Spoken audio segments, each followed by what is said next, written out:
Warning. All stories could be completely made up, and we have no way to confirm that. Any and all names mentioned in the show are most likely fake. We at Campfire Moto Stories are not journalists and should not be considered as much.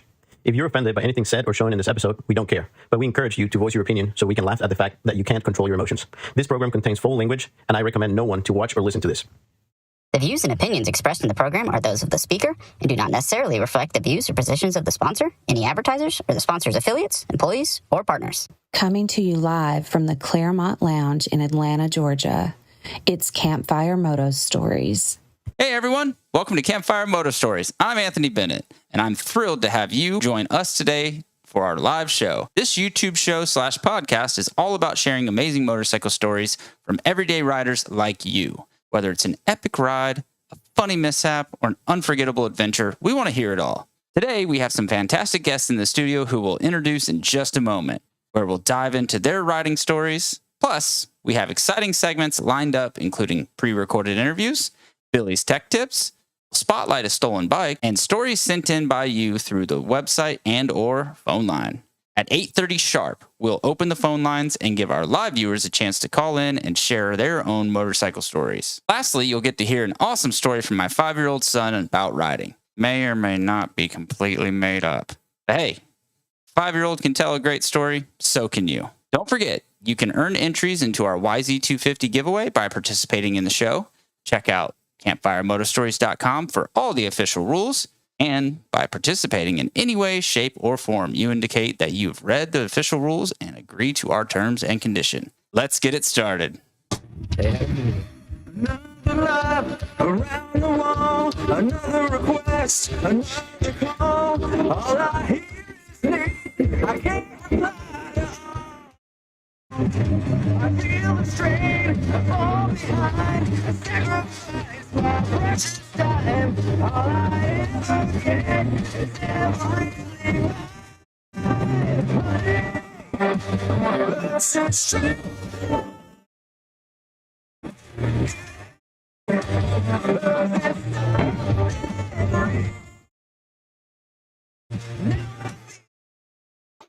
Hey, welcome to the show. It's episode 8, season 1 of Campfire Moto Stories. Now, my good buddy in, Kris Turner, well-known road racer, cool motocross dude.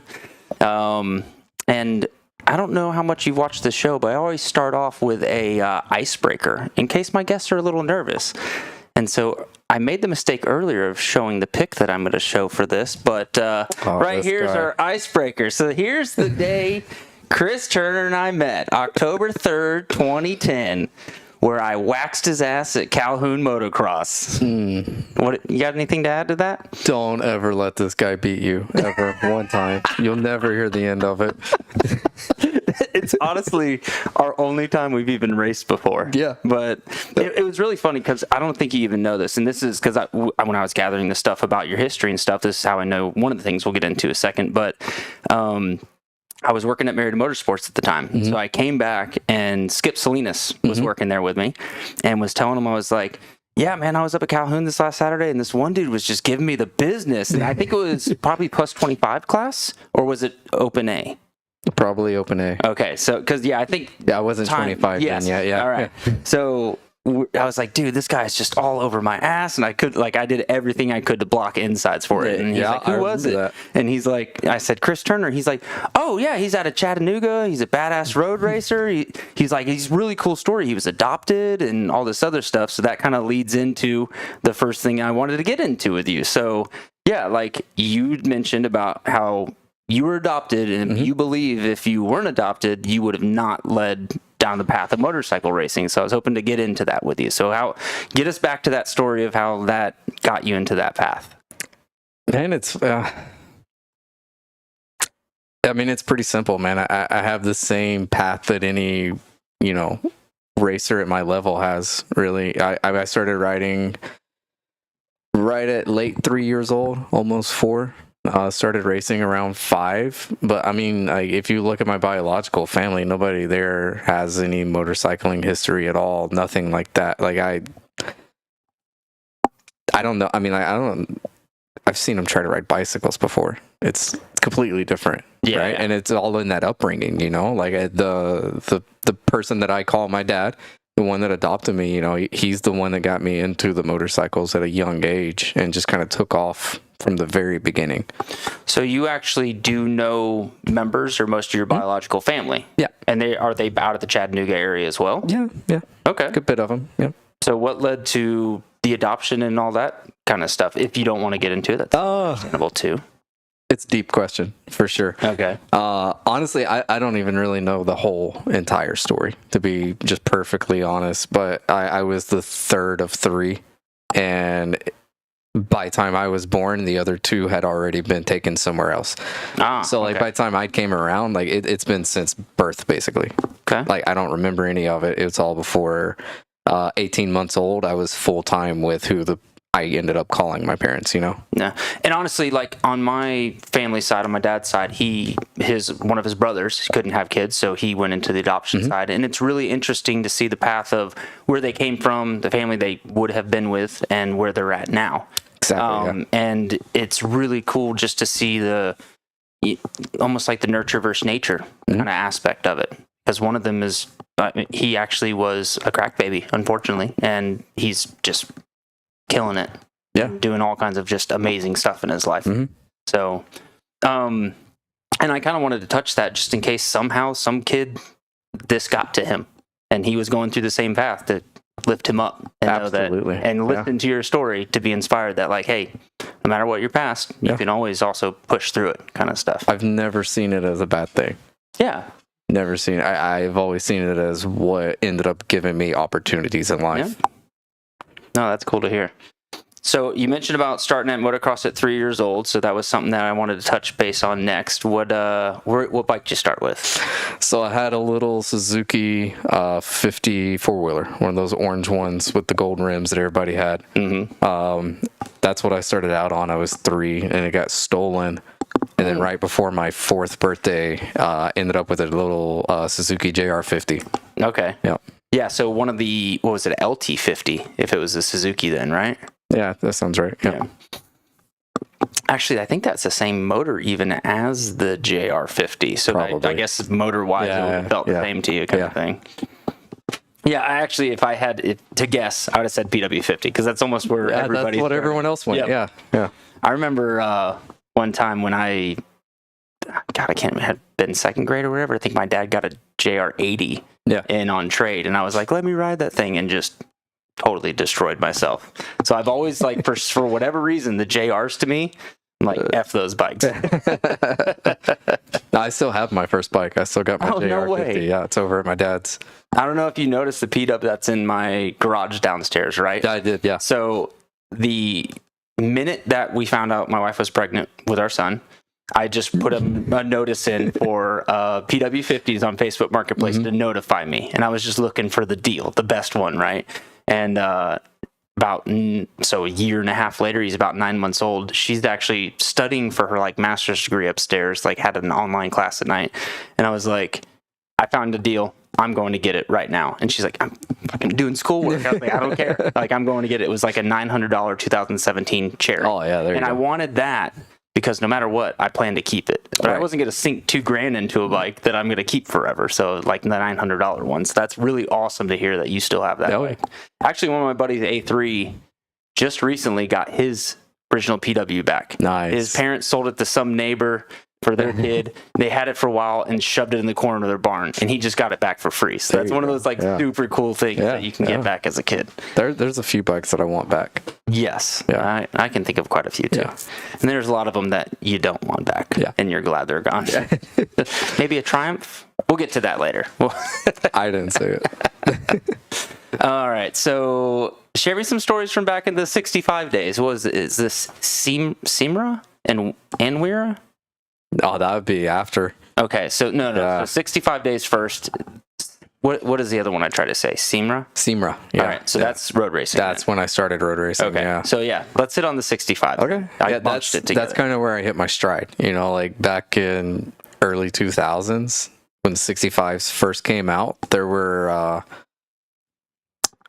I think I got a 2002 was my first one, so it was pretty early when they came out. But I was scared of riding motocross at that time. I didn't jump anything. I wasn't fast at all, and just I don't know, it just clicked one day. I started jumping stuff. Like I hit a double at Tunnel Hill, first real double I ever hit, and landed, went through the next turn and hit another double. And like just from there out, it just got bigger. Did you ever go to Diamondback? I never got to ride Diamondback. One of the first tracks I rode when I moved to Georgia in 07 was Tunnel Hill. Okay, yeah. And funny enough, that's the first motocross track my wife rode. Nice. Was Tunnel Hill. There as you well. go. Yeah. Got a lot of memories there. Yeah. Diamondback was big though, like 80 to 100 foot jumps everywhere. Mm-hmm. And I got on a 65 and got where I could hit everything there. And back then that was unheard of. You see kids doing it now, you know, they're hitting the triples at Supercross and stuff. But back then it was unheard of. And just, I don't know, in a span of 2 or 3 years, we started trying to go to Loretta's, hitting all the qualifiers, the regionals, and it never really worked out my way. I can remember a time we went to Texas for a regional, and I can't remember everybody was there, but looking back, it was like Eli Tomac, Blake Baggett, Jason Anderson, I want to say was there, Michael Lieb was there, like bunch of freaking fast kids. Yeah. Friday practice day, I was the fastest kid there. Nobody there could hang with me. There was the finish line. Sorry. Finish line was a triple. First practice session, my dad pulls me over on the side of the track. He's like, "Hey man, why aren't you hitting that triple over there? Everyone else here is doing it." So, okay, yeah, I'll go out and hit it real quick. Cool. So I cut the track, come back around and hit it. I came up short, but it's fourth gear on a 65. It's all she had, and I was getting the checker flag at that time. I come into the pits and everybody comes running over to me. He's like, "Man, you're the first one on a 60 to hit that triple." I was like, "Got me, man." Yeah. But yeah, all day Friday I was the dude, and then I woke up Saturday. I got the whole shot in the first moto, went down first turn or second turn or something. Mm-hmm. It went down like 3 times in the first lap. I think you said it. What track was that again?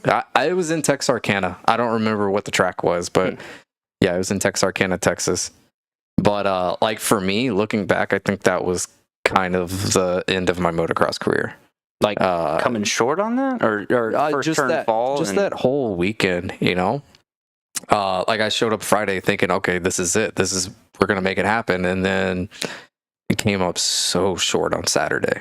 Didn't qualify, and that kind of tore at me a little bit. And then I'm trying to get all the timeline right, but there was a race at Lazy River.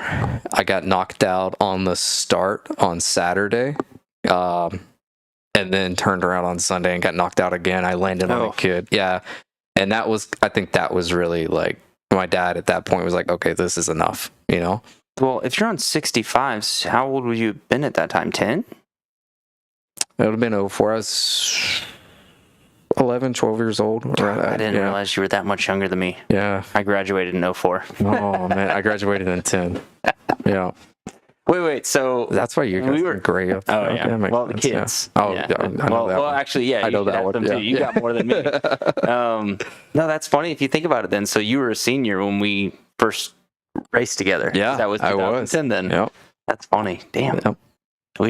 What's really funny about us is we've connected to that race and we like Facebook friend each other. Mm-hmm. We'll comment, talk shit on each other every now and then just randomly.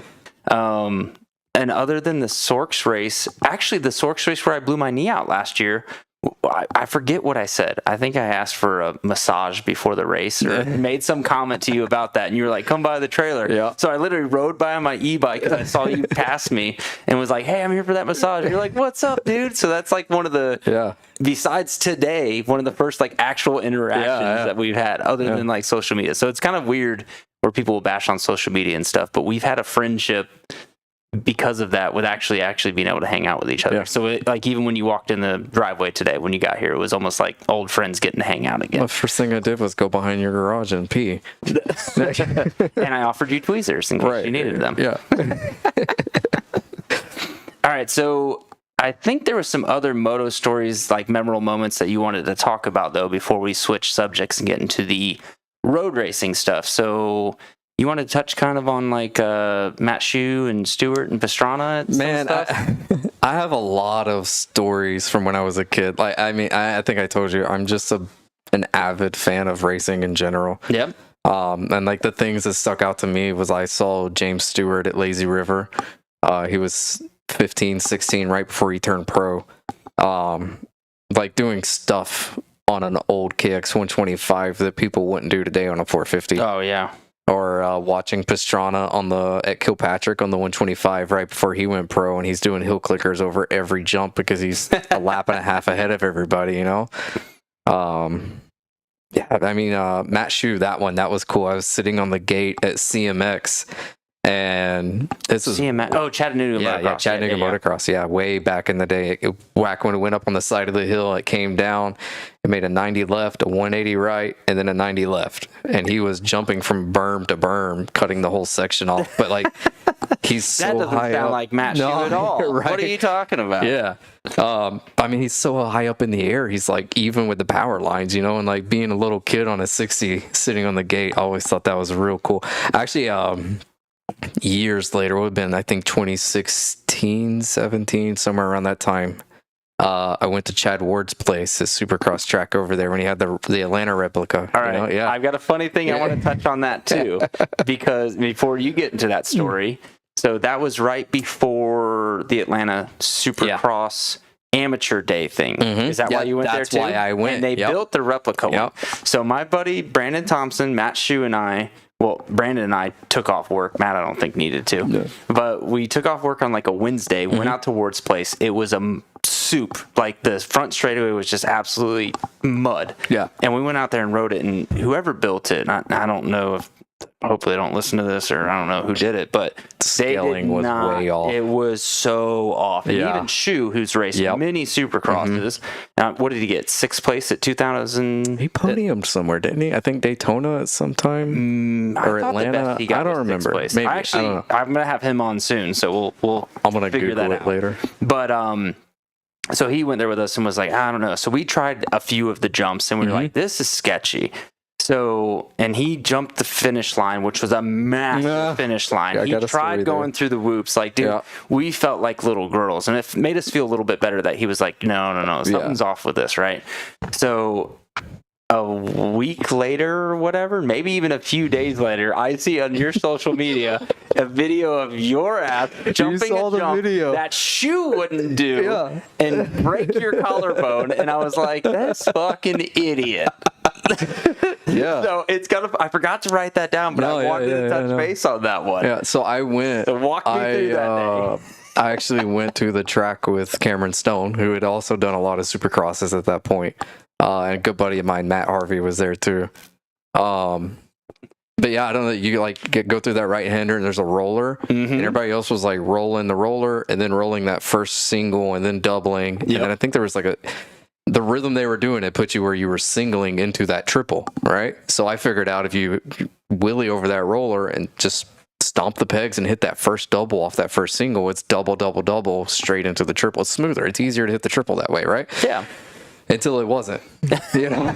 And I went up to face one time. Everything works really right. Yeah, no, I did it 4 or 5 times, and everyone was like, "That's not going to work. You're going to get that's you know." And then I went up the face one time and spun the rear tire, and up the face, I was like, "This is it." Yeah. Yeah. Yeah, that's really I was laying in the middle. I separated my shoulder. I'm laying in the middle of the track, like just seconds away from puking. And Matt Shue is the first one that comes over to me, and he's standing over me going, "You okay?" I was like, "Yeah, I'm good. My shoulder hurts." He's like, "Why were you doing that?" And then we get back to the truck, and my boy Harvey's putting his helmet back. I'm like, "Dude, I gotta go to the hospital." He's like, "Ride one more." Yeah, go ride one more time. That's fine. Which is real funny because that helmet there is a Shue incident of the same thing that's destroyed.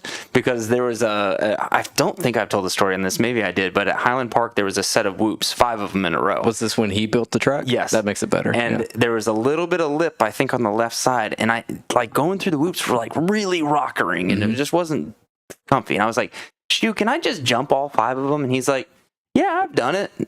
James Fawcett's done it. He didn't do them very clean." He's like, "But he's C-class. You're good. You can do it." So yeah, I 4 3/4 them and just. But where I made the mistake is I panic revved in the air. So as soon as I landed on the transition of the 4th one, it just shot me into the 5th one and ejecto cuzzed me. Like 3. Yeah. So I like almost bit my tongue off. And I don't want to tell the rest of the story because if I get Austin Guest on, he does a perfect impersonation of what I said and what I did. But yeah, that's always been because the one of the biggest jokes about Matt Shue is if he talks you into doing a jump and you totally wad up, which he didn't do in your case, but kind of He told me not to do it. Yeah, but is you got shooed. Oh, okay. That's always been you got shooed on like that one. it. Yeah, I like it. Have you ever got to go do any good road trips with Matt? Mm-mm. He's quirky and fun to mess with. Is he? Yes. I could see that, man.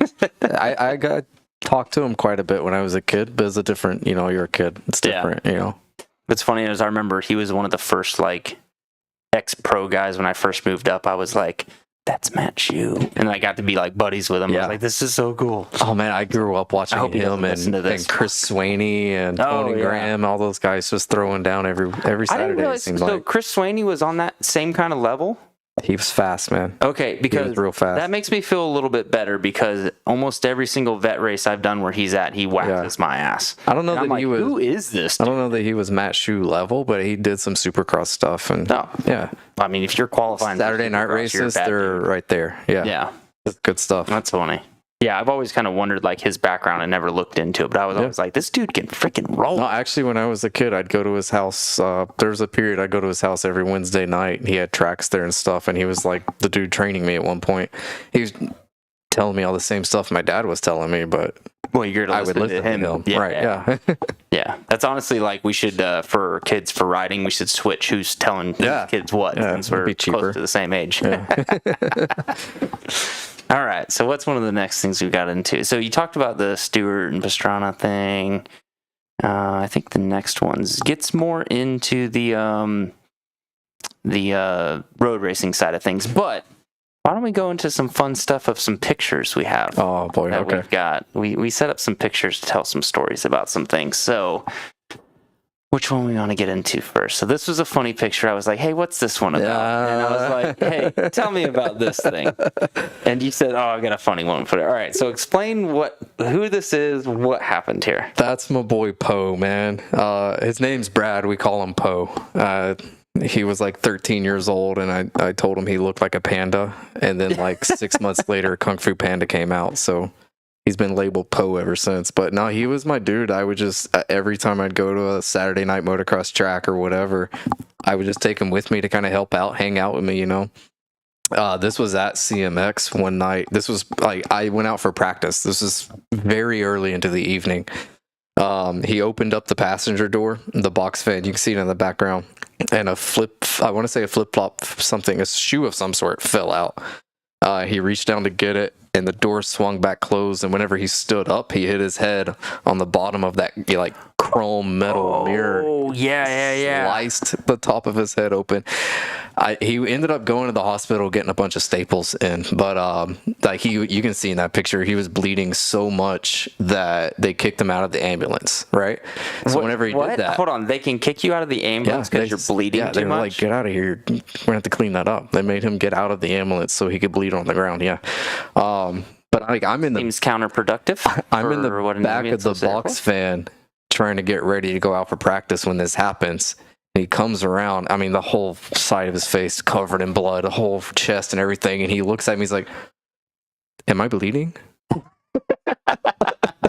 I was like, a little bit. Yeah, the ambulance is over there. Yeah.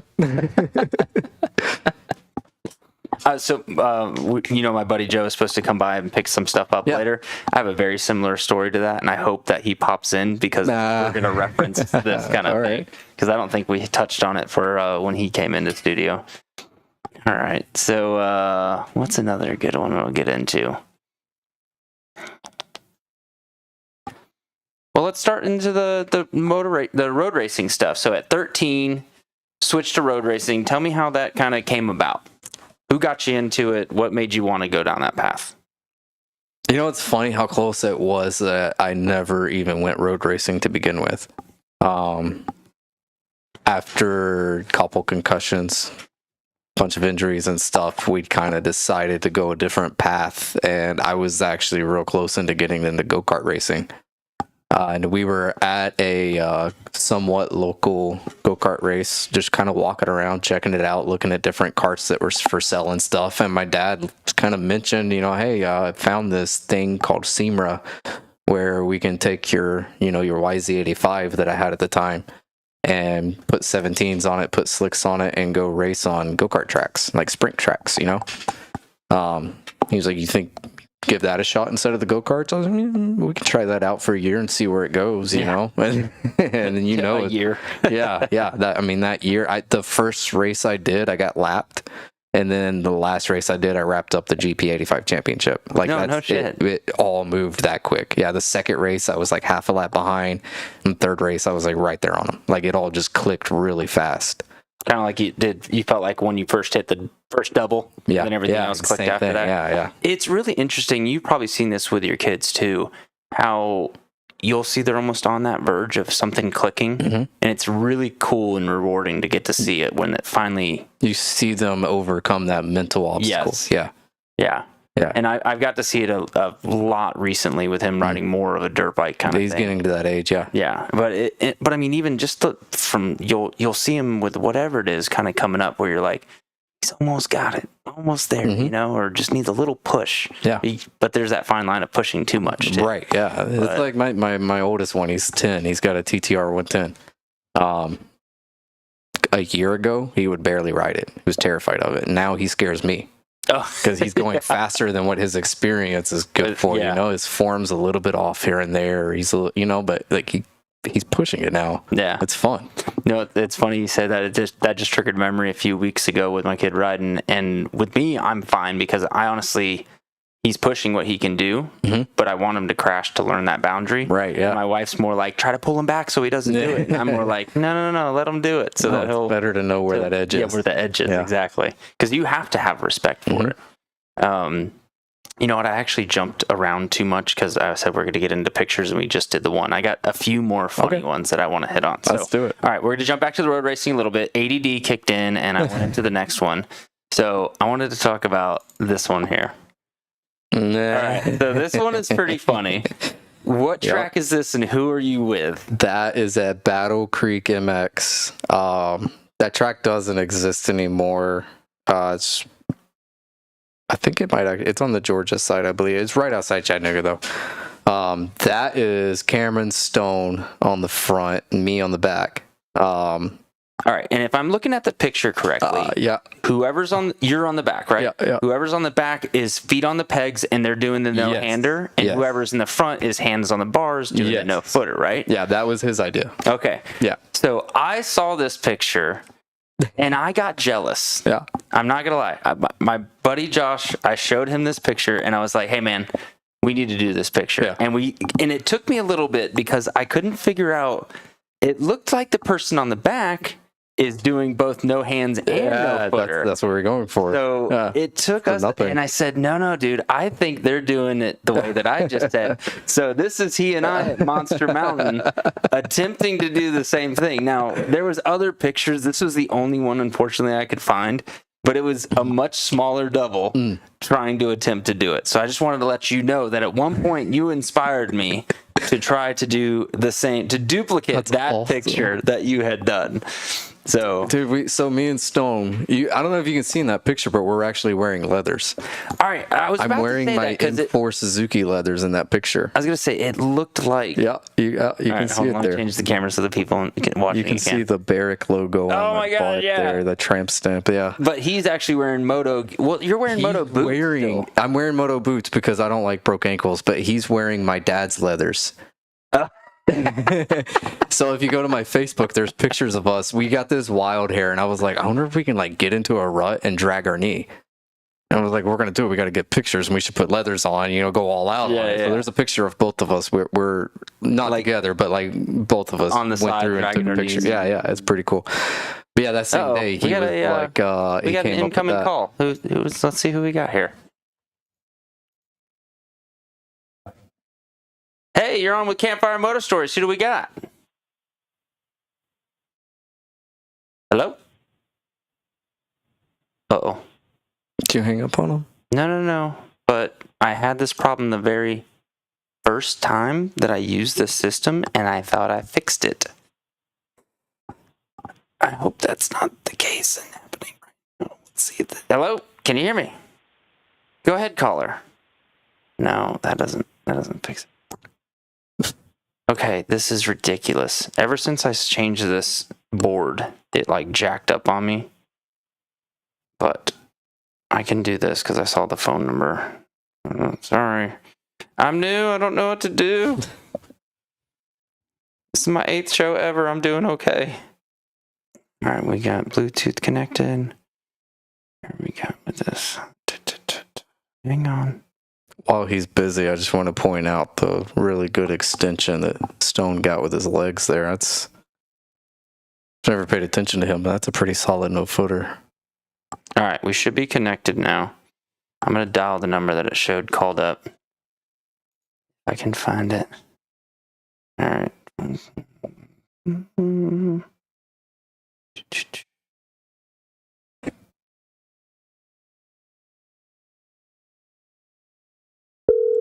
There we go. You hearing that good? Yeah, I got it.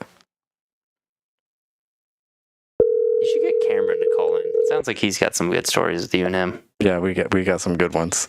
I actually think I can fix it. Hello. Hey, you just called into Campfire Moto Stories. We were having some technical difficulties, so we're calling you back. That's okay. You know, technology is our friend until it's not. That is true. So who do we got? Is this Big Ham? This is Big Ham. Big Ham.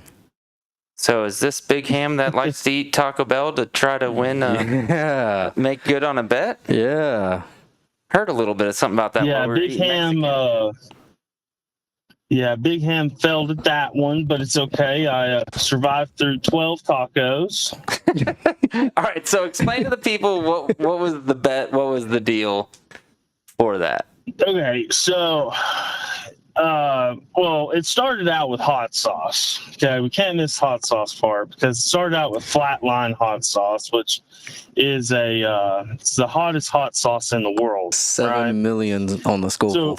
Oh my God. Yeah. I've had a Viper pepper one time that was like 20 mil Scoville, and it was awful. My butthole did not like me the next day. Well, yeah, mine didn't either.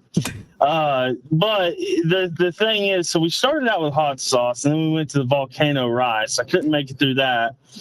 And then we all decided that it was a good idea to order 25 tacos, see if I could eat 25 tacos. Hold on, no. It was 20 tacos and 5 gordita crunches, which really is... Well, we gotta back up as to why you were doing this. The why is the best part. Yeah, so why is it that you had to eat and consume all this? And also to back up even further, Chris works at Southern Power Sports in Chattanooga. This is one of my coworkers. One of his coworkers. Here, yeah. So go ahead. Yep. Tell us why you had to consume this food. And so it was a bet because, you know, I was trying to take a pioneer to kind of, you know, support Southern Honda Power Sports at this thing. And my manager said, yeah, you can. And then so that led to Big Ham was like, well, I'll tell you what, if I can do this, then I should be able to do it. And then, you know, it turned out we did that. And we also did, you know, the hot sauces and then the tacos. And, man, it was just a big... Oh, I hope that's not... I messed up. You there? Did we hang up on Big Sam? No, I accidentally hit the wrong thing. You there? Oh, my God, did I just fuck this up? Can you hear me? Yes, okay, there we go. Sorry about that. I hit a button and it messed you up. No, you're good. Where'd I get to? Like 4 seconds. I mean, so just keep going. Okay, so anyways, we did the taco thing. So after the tacos, I couldn't complete the tacos. So we decided that the best route to take was to drink a whole bottle of magnesium citrate. So then we did that. What? Hold on. Isn't that like X-Lax? Basically. I think it's worse, yeah. Yeah, it's worse than S-Lax. Like, it's you see the gum that you swallowed 12 years ago. It's horrible. So then we did that. And then today we were all talking about how awesome those challenges were. So today we actually did the milk and lemon juice challenge. Oh, you actually did it? Which Chris missed, which I actually conquered it. Oh, that's so if you mix if you mix milk and lemon juice together, it curdles. So you got to drink really fast. That doesn't sound like fun. So, no, it wasn't. So I would share more details, but I don't know if people want to hear it. So. No, let it go. Come on. And just so people know, like, all right. Well, anybody... so like when you mix lemon juice and milk, it turns into like cottage cheese consistency, and it tastes like curdled milk. And I made it through a whole Yeti cup of it. How many ounces? Without puking. It's a big Yeti cup. What is that? 20, 20, is that 24, like the big one? Yeah. Yeah, it was a whole bottle of milk and like half a thing of lemon juice. Yeah. Hey, but you know the best thing about it is we still made some sales today. We sold a bunch of units and we had fun doing it. So I had fun watching you, that's for sure.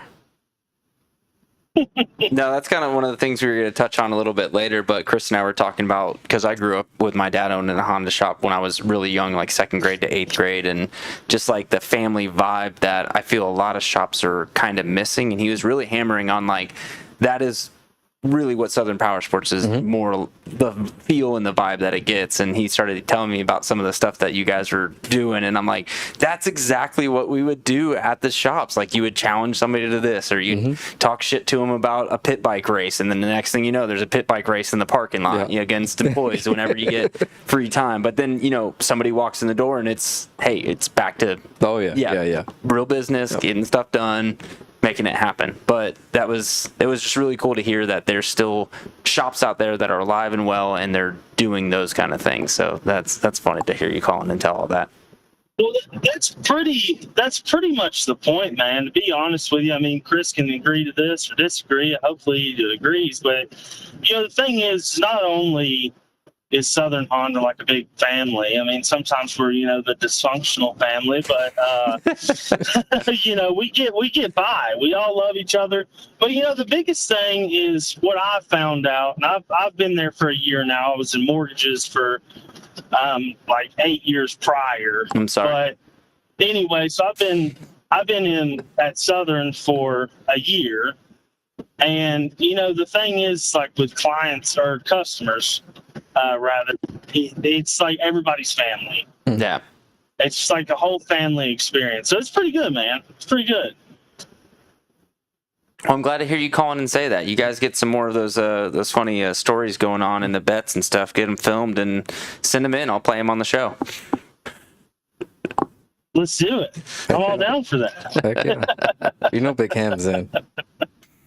Well, cool, man. Well, I appreciate you calling in. You got other story? Any embarrassing stuff you can talk about him so far? I ain't been there that long yet. He cut you off kind of Not quick. about Chris. Not about Chris. Do you have something about yourself? Hey, Parker Steele's actually a good buddy of mine. He'll hate me if you tell me one of those. So if I force you, I'm forcing you. You got anything funny on him? Just call him Gordy. Gordy? Yeah, he hates it. Yeah, you know, that's the thing. That's like Gordy, you know. That's the only thing I got against him. Yeah. You'd have to ask him on that one. Oh, that's funny. Hey, Ham, were you at Barber this past weekend? I wasn't. So this year was the first year that I've missed, and I was bummed, but it's all good. Still had a bunch of people asking about me, though. The only reason I asked is because it was my first year going, because they actually finally built a motocross track there, and I wanted to test that out. And I ran into Parker just by chance. I was looking at one of the bikes that was out front. I think it was the RC51 I was gawking at. And as I literally looked up and I saw that it was a Southern Power Sports 10, I was like, oh, that's where Chris and Parker work. And then I looked and there's Parker. And so we chatted for a little bit. So I was going to say, because I said hey to a few people that were there. So if you were there, I was going to say, we actually would have met. But I guess you were lame and didn't come. So. Man, I was just taking care of the people that wanted to buy Hondas. Well, sometimes duty calls and you got to do what you got to do, right? especially when you drink a whole bottle of magnesium citrate.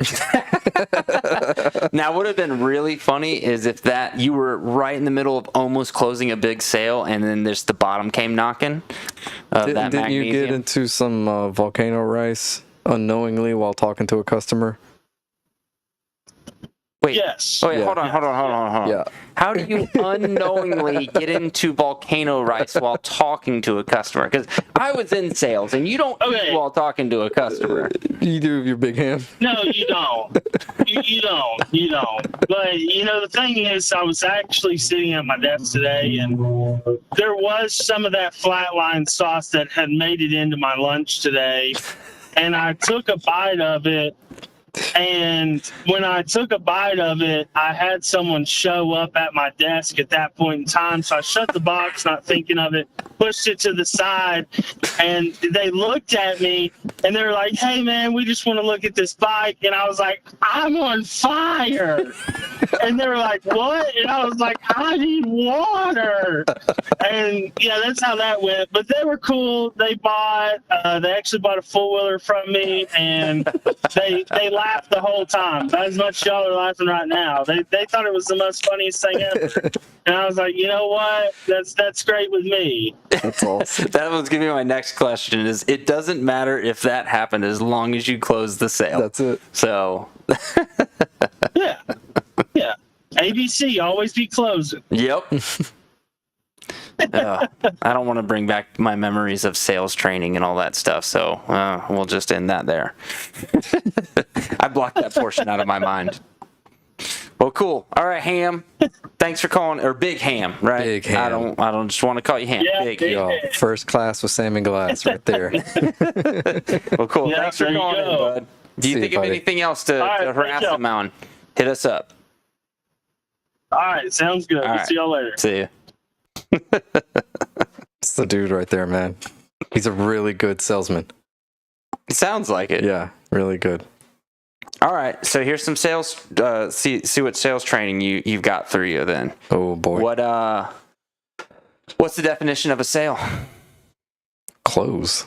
No, What is it? I don't know, man. What? Goddamn. I'm new to sales. The definition of a sale is the transfer of enthusiasm.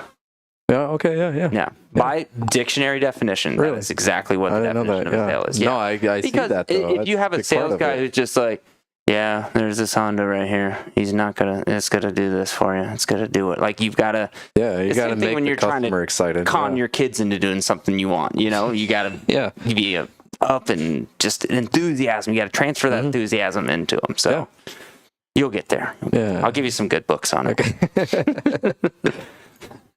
All right. So where were we at before you called in? The pictures? I'm so pissed at myself that I didn't check the phone call thing beforehand because, like, dude, everything, the first show worked horrible, and then the next show it worked great, and I guess at some point, every time I turn off my computer, I'm going to check that setting.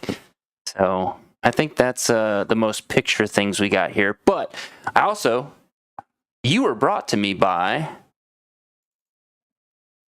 Our next segment is brought to you by Hard Knocks Racing. They're a group of dedicated motorcycle enthusiasts since 1998. They're your go-to for Campfire Moto official gear and will soon launch an apparel line of their own. They excel in crafting all kinds of custom decals, like this badass sign behind me, from custom signs to full bus wraps and office customization. In fact, check out this work Anthony did at one of the well-known Japanese manufacturer's office who will remain nameless.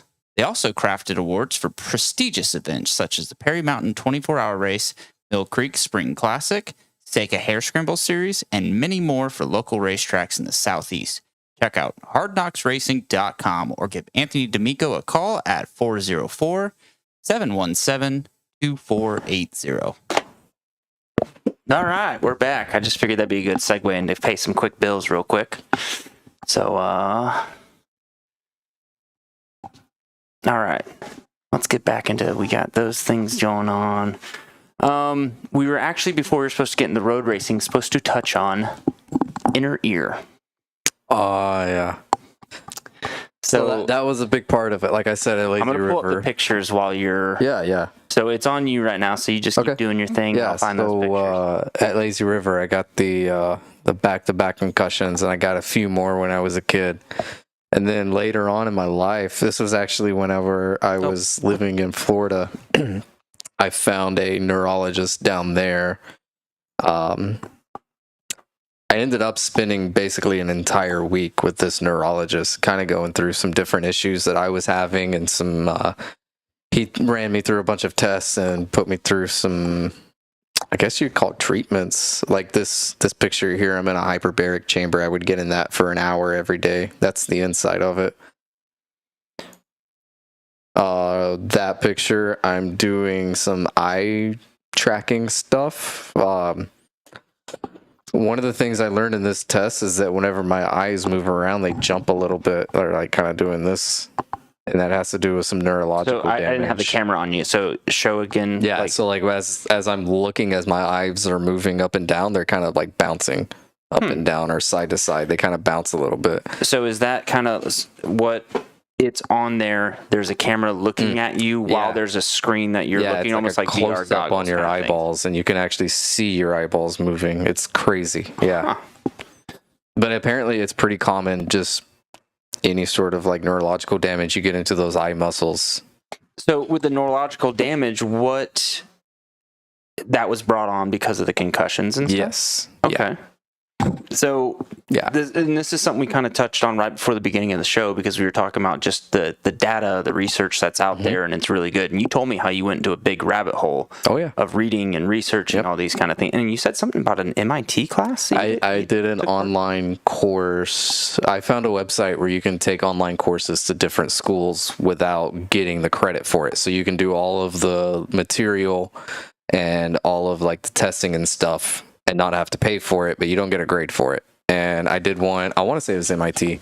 It was one of those big Ivy League schools up north. I don't know, but I did one of the courses on like neuroscience and how your brain cells work and how the chemicals balance and transfer and stuff like that. Yeah, I went down a rabbit hole. Like I had some issues and was trying to figure out what it was, you know? And after this was actually a week after I spent at the neurological center, is when I got the autism diagnosis, because that was part of the stuff that I was. That was one of the things I was going to hit on next. So that's a good way to lead into it. Oh, hold on a second.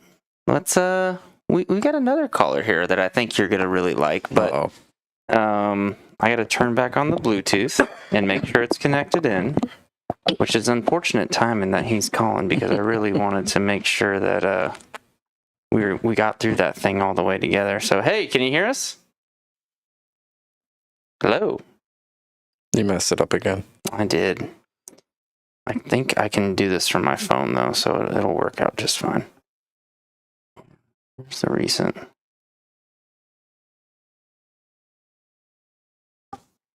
Let's see if this works through here.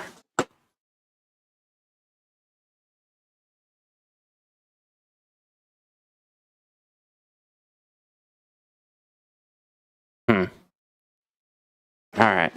Well, that's not calling out. God damn, I hate this. Is this somebody else I know? Mm-hmm. Uh-oh.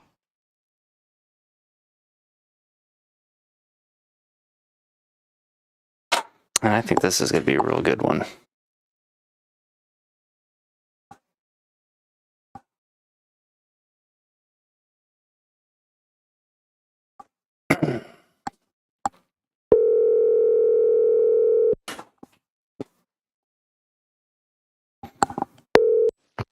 Hello? Sorry about that. We're experiencing some technical difficulties here on Campfire Moto Stories. Who do we got? This is Will Posey. Oh, Willie P. What's up, my man? Where you at, dude? I thought you were coming with me. I wasn't there, man. It's been a busy week, but I said I had to call in, so here I am. Yeah.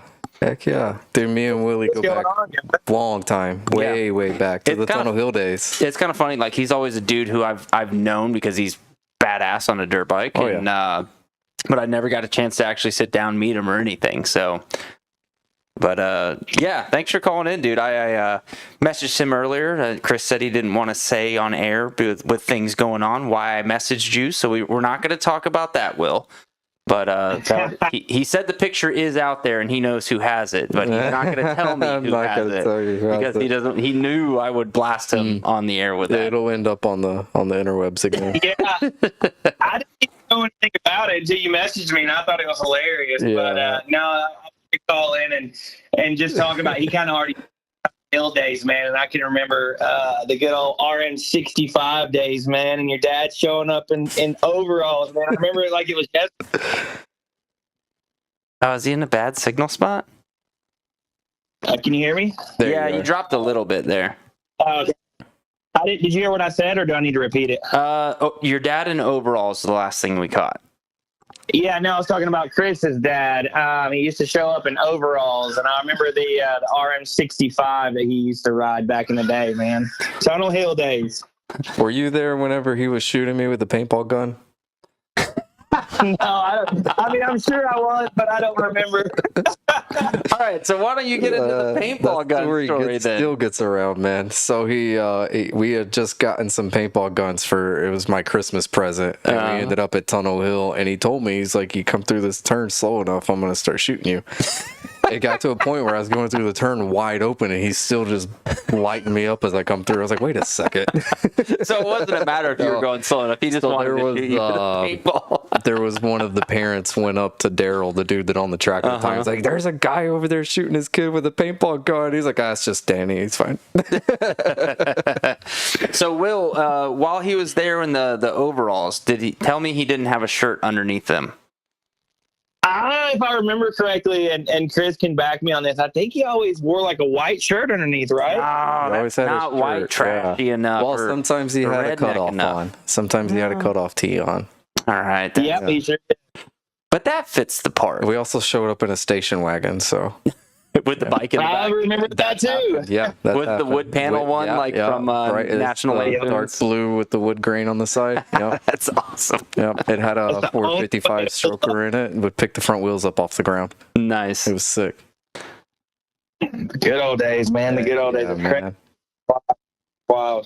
Well, Will, you got any funny or embarrassing stories that he would maybe not want to bring up besides the one that we spoke on earlier that would be funny to hit on? Any of that stuff? No, I mean, I don't really have anything embarrassing. I mean, dude, Chris always ripped. I mean, even when we were younger. And then it's funny, we actually ran into each other the last Sand Mountain race, and we said what up on the deck. I was up there. I had to fill in for announcing, and then I was down hanging out by the start, and I look over, and there's this dude on this Husky ripping, and I was like, "Who is that?" Because I just wasn't paying attention. And then next thing you know, it's Chris. He went out there and won the pro moto, and I was like, "Dude, like what the heck?" I was like, "You still got it." So it was really cool because I hadn't seen him in so long, you know. Heck yeah, man. That's awesome. Yeah, I think you were kind of based out of Sand Mountain for a while, right? Isn't that arena cross track that's across the street you had built? Yeah, I was down there for a bit. So it was when I was living in California. We had a track built over there, and then unfortunately I ended up getting hurt. But I was going back and forth in California and there when we were doing that. But, man, I started living down there in 2009. So I trained for Loretta's there in 2009 and just have always been around. Billy and Kevin are basically like family, and so I helped them put on races. They were actually about to have a Halloween race there in 2 weeks. Oh, yeah. I just saw that, but I got plans already because I was like, I want to go to that. Mm-hmm. It's going to be a good time, man, for sure. So you got to go to because you do stuff with Verb, right? Isn't that kind of what I understand? Yep. Mm-hmm. So are you going to the Great Escape race this weekend? I am not going to be there. I'm actually at the house working on some editing this weekend, so I won't be leaving the house. But me and Westwood, we do a lot of stuff outside of Verb too. Red Bull stuff, things like that. So, yeah, man. Yeah, unfortunate because I'm literally my RV's halfway loaded down. I'm loading the bikes tomorrow and heading out there at 5 p.m. to go hang out. So, been cool to get to chat with you. Yeah, man, that's going to be cool. Well, I appreciate you guys doing this, and I'll hop on there one day, man. We got to schedule it up. Luckily, the schedule's starting to break up just a little bit, and I'd love to hop on. Yeah, when I was texting you earlier, I'm going to send you the schedule to just try to see and maybe get you and Chris in because I think you guys would be an absolute hoot in with some of the stuff he was telling me. And maybe get is Cameron around still? Oh, he's still around. Okay, I think that'd be He's good. a little gun shy. I don't know if I can get him on camera, but Nah, what do we got to give him? We got to give him some beer, some cocaine. What do we need? no, I don't know, man. Dick. We just need to get him to pull off. What was that, Will? We need him to pull up on the old dual sport. That's the one, man. He sends me videos almost every weekend of him jumping across intersections and stuff on his dual sport bike. Yeah. What area is he based out of? He's outside of Chattanooga. Yeah. Oh, okay. Yeah. So real close to you. Yeah. All right, so you just kidnap him. Basically, yeah. I know where he works. Yeah.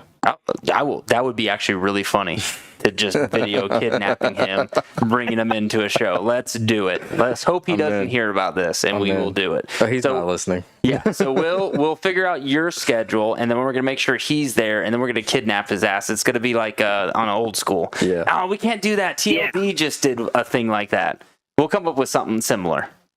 That'll be. We'll just get one way or another. It doesn't matter. I mean, even if we have to go old school and just throw the bag over the head and just grab him and him not know what's going on is just as good, I think. One of my buddies, Daryl's, is like a 6'7" linebacker black dude. I'll just get him to come with us, and he'll just be like, "Get in the car." Dude, my boy Harvey works with him. He's like 6'4", 250. Perfect. He could probably just pick him up and carry him there. Yeah. Let's do it. Hog tie his ass. We should just have Harvey in on it, and then just have your buddy that you just said and up to Cameron and be like, all right, so maybe we shouldn't talk about kidnapping a person on live YouTube, but I might actually happen. Yeah. We're already past that, so it is what it is. All right. It's already recorded. No takebacks. Well, cool, man. All right, appreciate you calling in. See you, all right, buddy. we'll see y'all. See you, bud. That's funny. I didn't know he was going to call in. Many people awesome, like man. that are friends of friends. I'll be like, hey, call in during the show, and almost nobody ever does. That's awesome. So, yeah, that was cool that he called in. All right, let me turn this back off. Hopefully I don't have anybody else surprise call me because I feel like an absolute idiot that my shit's not working right. But, all right, so... All right, so we were talking about the inner ear thing, and we were looking at some of these pictures. This was one of the last pictures that we didn't get to show on there. Just doing some infrared light therapy there. What's that on your back? That's part of the infrared stuff? Yeah, so the thing that's laying on my chest is the same thing. That's just the other side of it. It's, I'll be honest, I don't quite understand it, but it's like the frequency of that specific light spectrum has healing properties. Yeah. So this potentially did help heal some of the concussion issues that you had? Yeah, and it's not just concussions. I mean, I've had 3 compression fractures, vertebrae. So I have a little bit of like nerve damage on my vagus nerve and some other nerves damage, and that's there's not really a good way to heal a nerve that's damaged, especially the vagus nerve, because it's where it's at. You can't get to it, you know? So we did a couple things to try to get it going. I mean, it's really, honestly, just from listening to the guy talk about it and what research I've done, I think there's something to that because you can't reach your vagus nerve, but that can. Yeah. So you said that's how they learned that you were diagnosed or you have a form of autism. That's not how. It was just kind of the rabbit hole I went down. You know, I spent a week with this guy, and he was like, you know, this, and this explains this, but you have the rest of this stuff that doesn't explain that. You know, so I was like, okay, well, what does the rest of this mean? You know, and from there, I kind of got in touch with a psychiatrist. Actually, it was like, hey, this is kind of what I believe is happening, but is there any way we can like do some tests for this? And she sat me down. We had a whole nother appointment, sat me down. I did a test that took about 30 minutes. That was about it. And then we talked for about an hour. And then a few days later, she just sent me an email saying, you know, blah, blah, blah, blah, blah. Kris Turner does meet the criteria for autism. And then from there, it was kind of like a follow-up, and just like, where do we go from here? You know, like, do I go, like, you know, what level do I have, or what? But like, man, I've lived with it my whole life. Yeah, because how old were you at that point? By the time you discovered that was right around my 30th birthday. Oh, wow. Right. So like at that point, I'd already learned how to cope with most of these issues and stuff for me, it was more about the validity of it. You know, like, okay, this is definitely what I'm dealing with, and this is what I'm dealing with. So, like, this is how we attack this. This is how we cope with this, right? And, like, just in the last couple of years since then, I have found ways to be a calmer person, you know, to cope with that kind of stuff. So, it's kind of funny to say that. Do you feel, because I feel with the stuff I've dealt with through racing has helped me cope with a lot of stuff that's hard to deal with for most people in life. Do you think that's something that helped you develop coping mechanisms for that? Absolutely. Even before I had coping mechanisms, I had perseverance, and that comes from racing, 100%.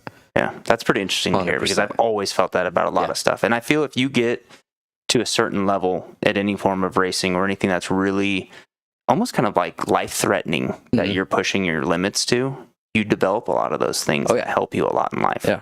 And you'll hear other people talk about things that they're just shut down or have problems with, and you're like, I don't understand that because I've learned how to deal with that already. Right, yeah. So that's interesting to hear those kind of things. And another There's thing... also, like, another side of it, too. Like, I don't know if I sent you the picture of this or not, but, like, one of the tests that we did was there would be a circle that popped up. I'm going to do it this way. There would be a circle that popped up, and it had a shape in it. And then it would, like, be a spider web basically of like lines that would pop up and then have different shapes at the end of those lines, and I would have to pick the one that matched the shape in the middle of the circle, right? But it was happening in like 25 thousandths of a second. It would just be like, that's it. And like it started out slower than that, and I would go through, pick it, and I kept setting all these high scores, and finally he got to the end and he set it to like the fastest that it would be. And I got like 75% through it and failed. And I was mad. I was like, man, I didn't get through that one. That sucks. And he pulled it back up and started looking. And he was like, that guy right there was an NFL player. That guy right there, he's a professional open wheel drive. He wouldn't give me names of anybody, but I kind of put pieces together on who they were because of where we were, you know. He's like, your visual processing speed is like inhuman. Like it takes, you know, an average person this amount of time, and you're doing stuff in like a fourth of that time. And I've always wondered if like the concussions didn't shut off certain parts of my brain to where the other parts of my brain, you know, there's no background noise, right? It's just I see it and that's it. There's no thinking about it. It's just that's what it is. You know what I mean? Interesting. So I've always wondered if maybe there wasn't another side of it too that kind of helped me with stuff. Yeah, and you know it's, and this is kind of one of those things where if somehow this falls into the right commenters, this is going to stir up a bunch of shit. But Jet Lawrence, right?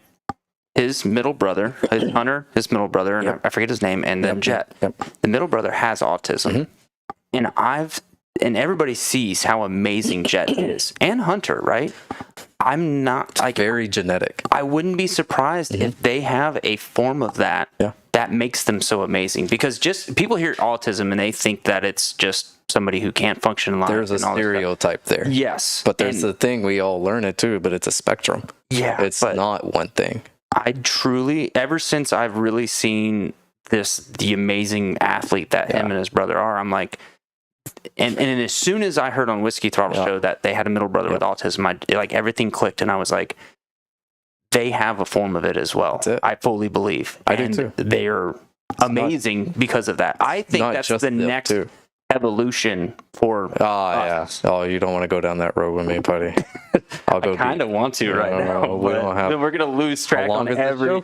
Dude, we can go for 10 hours if you want to go. Honestly, it's my show. I do whatever the fuck I want. No, that's something that I've kind of latched onto too. I've never seen it as a negative thing. I think it's the next step, right? And it might not be a full step to the next step of evolution, but there's some sort of in between step that it builds on, right?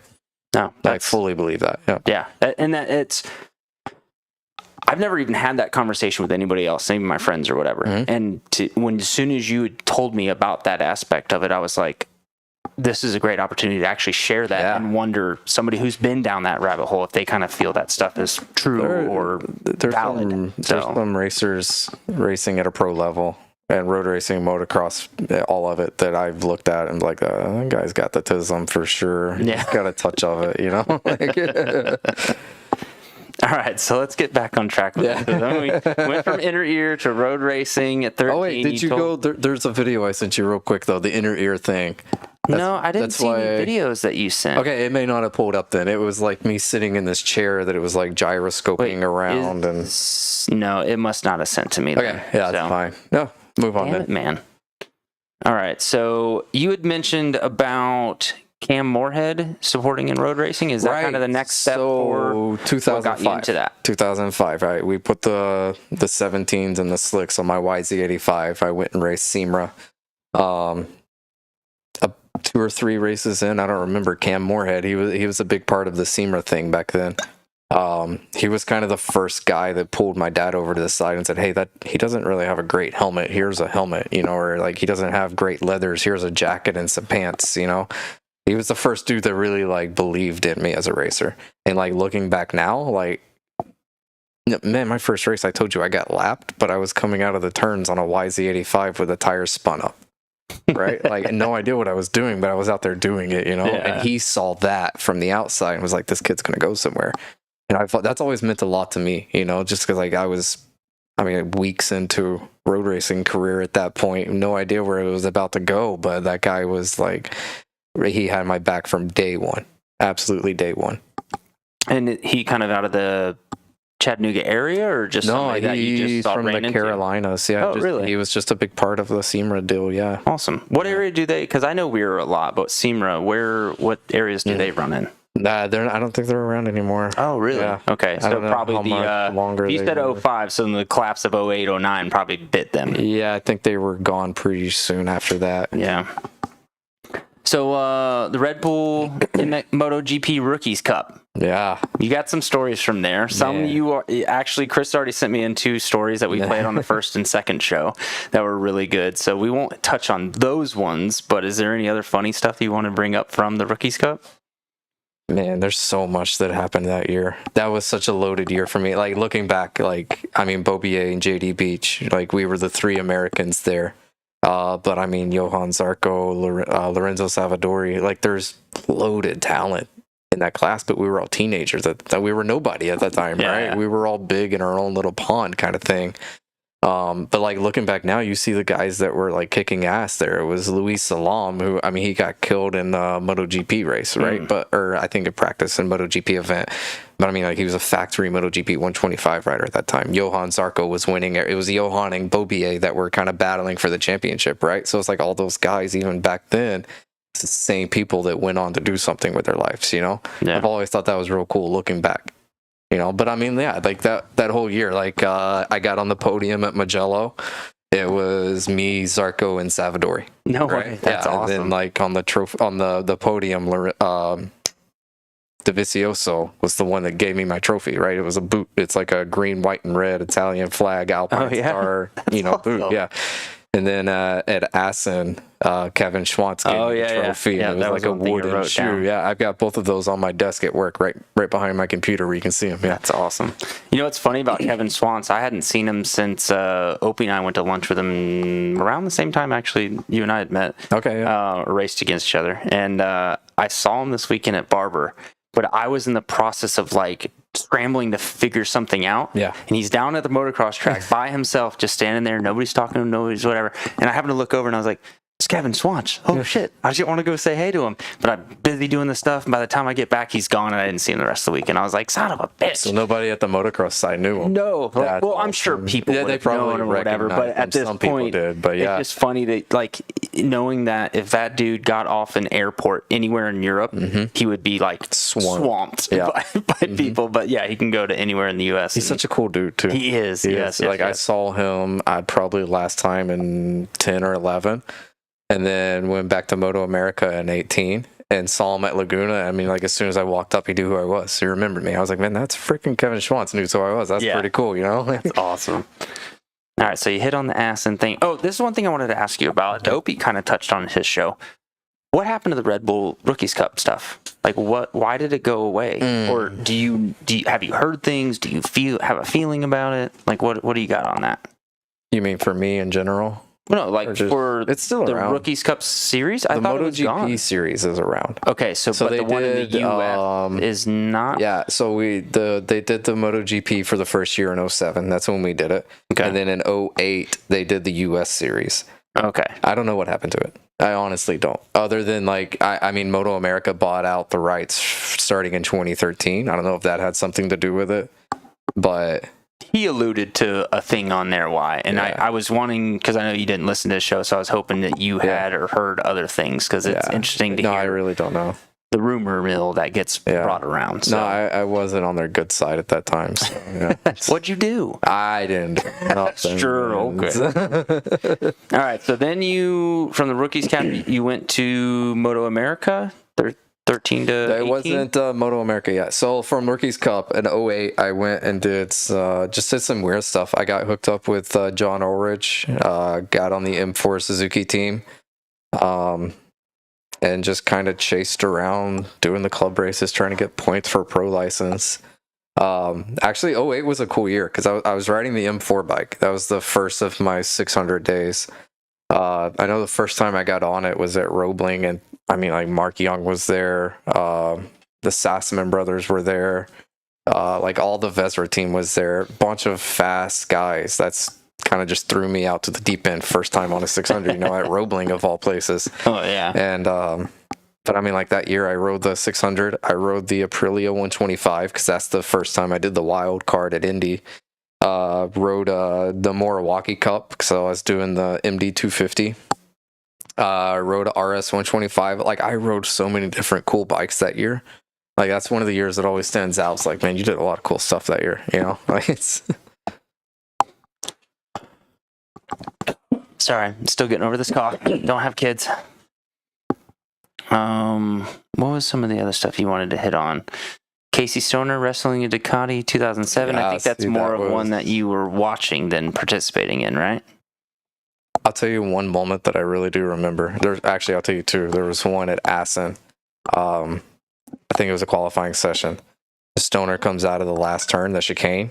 When he flicks back over to the right, I watch him take his wrist and go straight to the stop, and the electronics didn't cut in, and just straight to full plumb sideways, launched him down the front straightaway. But the trust that guy had in the electronics was next level. Unreal. Oh, it was insane. Like, getting to watch it up close next to the track was something else. Yeah, that would be pretty cool. Yeah, especially at that age, you're very impressionable. You pick up on stuff. So, yeah, it was really cool. What about the Rossi giving a signed autobiography? Dude, that was right when his biography came out, and he actually came and met with all of the Rookies Cup riders. We had like a little group. He came in there and said hi to us, talked to us for a minute, and gave each one of us a book that he had signed for it. Like, I thought that was another thing. Like, it's Valentino Rossi, like, at the end of the day, I'm still just a big racing fan, so that was another. I still got that book put up. So did he walk in and he was like, this is my book, it's very good, I signed it for you, and you read it and go faster. That's kind of pretty much the meeting. That's good. I push. I start to go sideways, and then I give the gas, and I take my leg out. All right, so believe it or not, we've been at this like an hour and 15 minutes. This goes by fast. All right, some notable experiences that I had. 2006 WERA novice class, and it was some talented peers. What do you got on some of that? Yeah, so like that's just another note that I thought was real cool, man. Whenever I got my novice WERA racing license, very, very beginning of anybody's road racing career, right? Mm-hmm. I can't remember exactly. You had to wear the orange shirt for the first few races. Yeah, I've been there. I did the Ed Bargy school at Little Tally. Miles Thornton was there. All three of the Gillum brothers were there. Nick McFadden was there. I think he was like 10 years old on a RM85. There's a puppy in here. There's a dog in here. There's a puppy in here now. We got Chicken Joe in here. Yeah. You join in on the show? I could maybe grace you with my presence. All right, yeah, come on in. Here, I actually will have to plug in some stuff.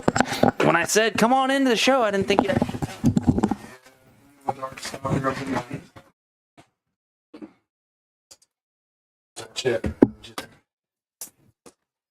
Hey, don't give me drug deal money and show live, bro. Frankie. Oh, yeah, I stole one of your beers, too. Oh, you son of a bitch.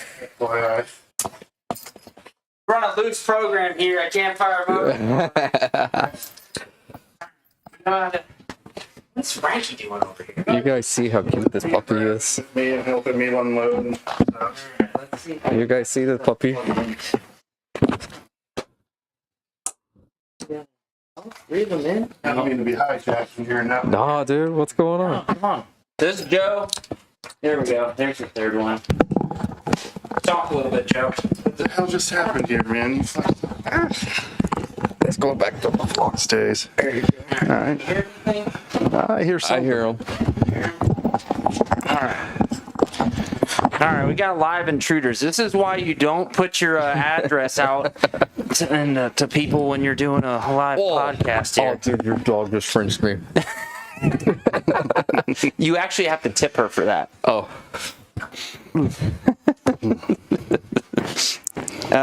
Ronnie Adams wants to know if Kris slept in a tent at the Rookies Cup. I slept in a Sprinter van quite a bit. Okay. Yeah. No, actually, about halfway through the year, I ended up getting a sponsored Pole Position Travels. They do like MotoGP, like travel agency, I guess you would call it. And they kind of picked up the bills a little bit on some of the plane tickets and hotel expenses. But I did spend a good bit of time in the back of a Sprinter van that year. Yeah.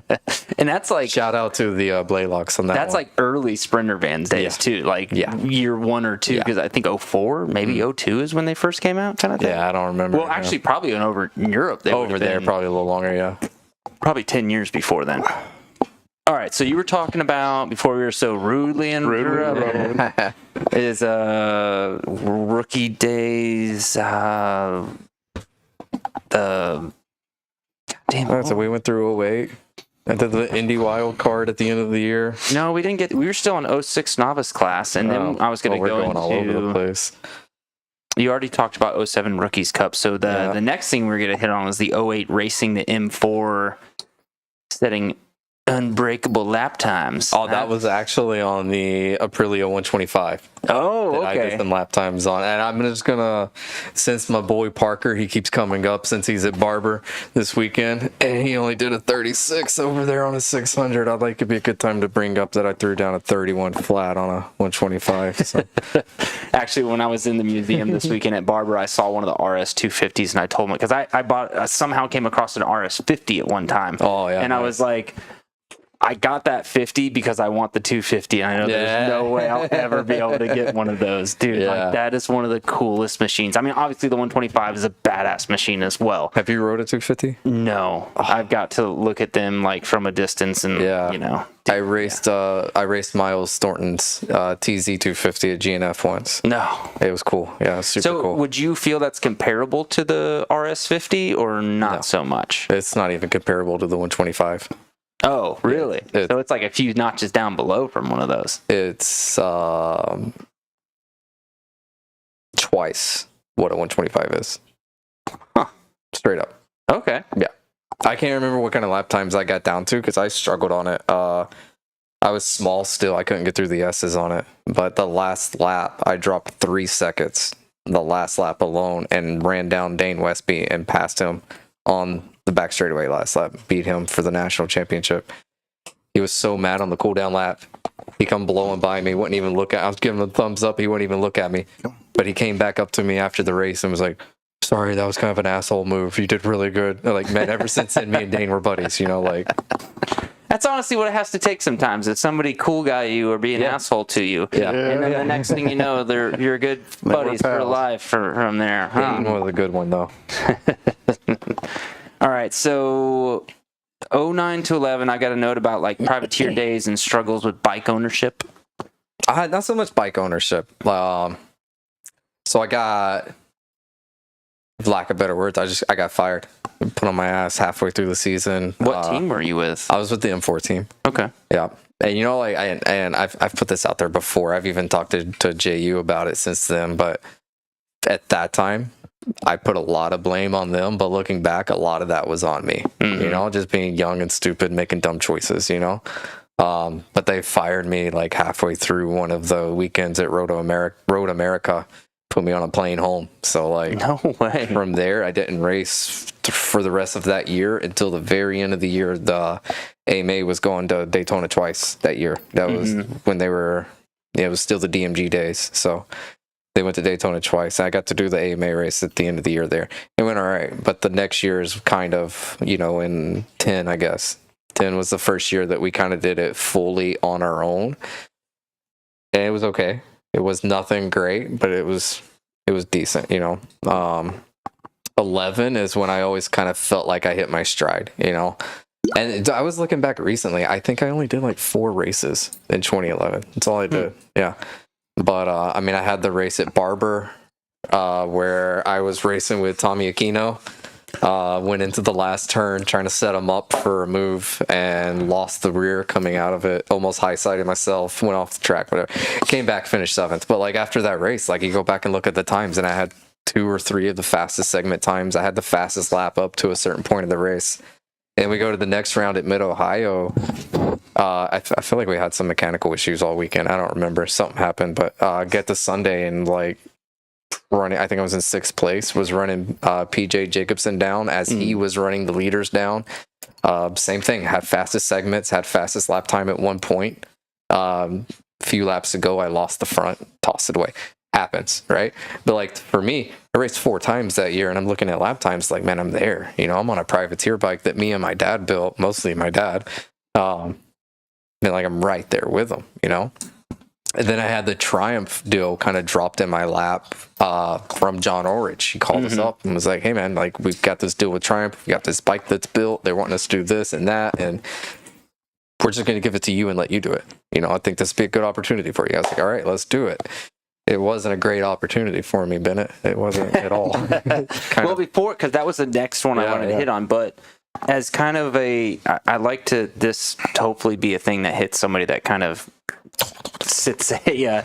hits a little thing with them. But when you said that you were doing things that you look back and it was partially your fault, was that more partying? Was that more complaining? Was that more what? To summarize it, it goes back to the concussions is what it goes back to. I had a rage problem. I would get mad. I'll bring up one story because this one's still well known. People still talk about it sometimes, but I don't remember the year exactly. 08, maybe 09, whatever the last year they did the Suzuki Cup at the GNF. Me and Robbie Jensen had kind of in the 600 class. We had already broke everybody. I think Michael Barnes was in 3rd, and we had put 4 or 5 seconds on him a few laps in, gone. Back straight away coming down into 9A, he decides that he's going to pass me on the right side on the brakes when there's there's not a lot of room in 9A. Right, yeah. And looking back now, I understand why he did that. You're setting up for 10B, right? But he gets in there. Anyways, 160 miles an hour on a 600. I go to grab my front brake, and his elbow is in between my lever and my clip-on. I have no front brake. Oh, shit. So it's at this point, I'm a whole brake marker deep, and I'm beating on his arm, trying to get his arm out, and he finally tucks his elbow in, which turns my bars. My bike goes into his, and I essentially took him off his bike with me as I went across. But there was a picture of me sliding down the hill in the 10A, giving him double fingers. But we get up, and that race paid $10,000 to win. Oh, jeez. We're on lap 4 of 10, and he's pulling moves like that, right? Why are you taking us out? No, we're not even halfway through the race. You just cost me $10,000. I don't remember what second paid. I didn't care, but you cost me at least that, right? Yeah. But I didn't handle it right. Yeah. I got up in the gravel, and Robbie Jensen? He was. I've heard the name, but I don't know. Tall, I know Michael Barnes. Right, yeah. And I'm sure he thanked you guys for that situation. Yeah, he had a great day. He probably won. Yeah. No, Jensen's 6 foot tall, and I'm 2 inches from being a midget, So I'm yelling at him. He's walking away from me through the gravel, and I'm screaming at him, and he won't acknowledge me. And I came up behind him. I put my foot in front of him and just shoved him as hard as I could. And was yelling. I was like, freaking listen to me when I'm talking to you, you know? I got a nice little butt chewing from JU on that one. There was a whole article on Road Racing World about how concussions caused like rage and all this stuff. And like, yeah. So Wow. that turned into something like later on in my life where I had to get a hold of that and was like, man, I actually have some issues here that I need. That's where that came from, the neurological stuff. That's what I was trying to figure out. And I applaud you for looking into that, because a lot of people just don't ever admit that they have an issue. Yeah. So, Yeah. It's cliche, but that's the first step, right? Yeah. Admitting you have a problem. yeah, for sure. So, Home with me. you're not stealing my dog. My kid will kill you. He will literally hunt you down to that. Okay, so the Triumph thing, that was one of the things that we wanted to talk on, because that was, from my understanding, what led into the end of your racing path career at that trajectory. Yeah. And like, before we get into it, no shade at Triumph whatsoever. They did so much for me that year, man. They made me feel like one of their own. They put me in there like I was one of their racers, you know? And like my whole ordeal wasn't even through them. It was for Road Racing World, right? But they kind of took me in. You know, they saw from, I mean, Daytona, first race I did with it, I popped a motor in qualifying. I was on a lap. No, I popped a motor in practice. I was on a lap in qualifying. I was following Dane Westby on the lap that he put it on pole. And like, you know, at Daytona, it's like if you're following them and you're behind them coming out of the chicane, you're going to beat them to the finish line. I'm not saying I would have been on pole. He put it on pole that lap. I tossed it in the chicane on the back straight. Yeah. That same lap, right? But like every race I went to that year, I had a mechanical issue of some sort. And like, honestly, if you go down to the next to last race that I did at Homestead, I think the last race was at NOLA, but the next to last race was at Homestead. From the very first practice session of the weekend on Friday, I didn't finish a session. Mechanical first practice, mechanical second practice, mechanical qualifying. I started the first race dead last, mechanical. Sunday morning warm-up, mechanical. You get to Sunday afternoon, you're starting dead last in race 2, and you don't give a shit anymore. You know? And we're sitting on the grid, and like I look over at my dad, it's like, it's going to rain. Like, yeah, it kind of does look like it's going to rain. And right before the race starts, bottom just drops out. Yeah. So everybody's rushing to get rain tires on. Yeah, right? yeah. So long story short, I come from last. I think I came across the finish line on the first lap in like 7th or 8th. Ended up getting 6th that race, and that was the best finish I had on 600.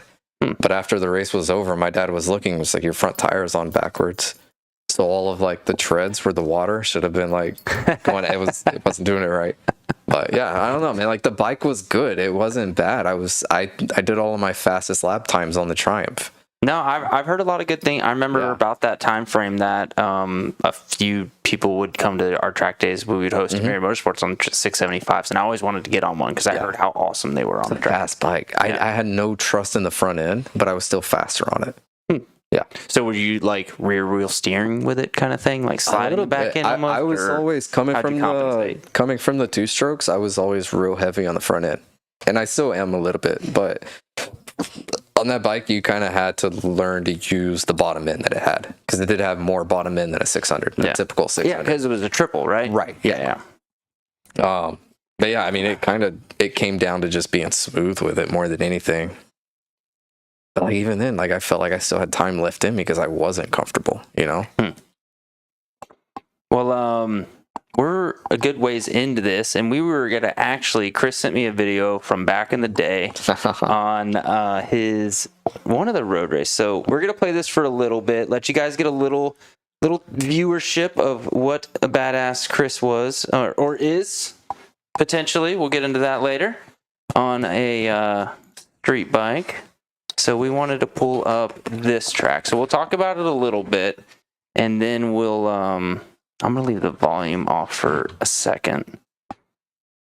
And then, so what track, what's going on here for this thing? So this would be 2012 GNF. We're at GNF.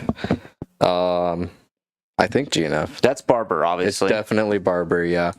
This is the middleweight solo 20 on Saturday. Okay, so was this the one you were telling me you were like how far back and came through the pack? Yeah, I don't remember where I started, but for the people that have been there, they can kind of see I'm behind the building. Because the starting line is there, right? Yeah. All right, so let's let these people enjoy it. We'll take a quick little break, and we'll come back in a little bit. So, for your viewing real pleasures. quick, I just want to point out that I passed Parker Still right here in a second. I don't know if Parker's watching or not, but he won't, but he'll get to see all it eventually. the jabs. And also, people you work with Parker will make sure to point this out to him. Yeah, so for sure. How much longer until we see this happen? Jesus, how many people have you passed already? All of them. Not really.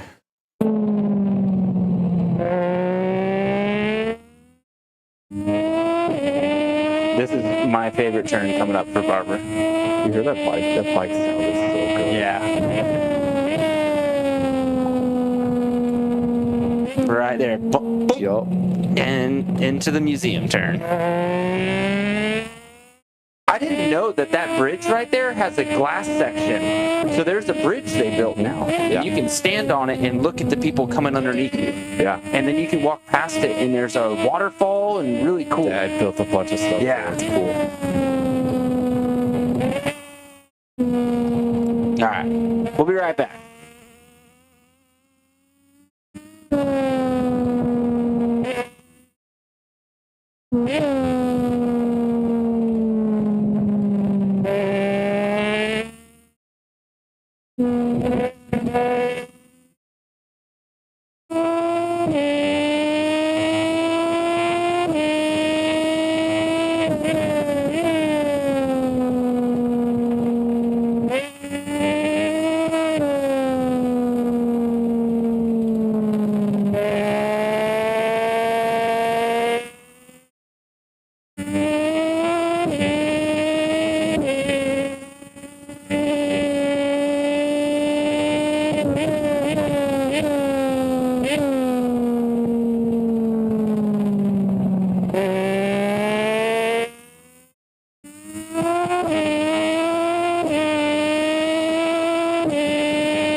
All right, so what I figured we'd do here is we cut this off a little bit and tell us a little bit about this race then. Like what do you remember from it? What happened? What was cool?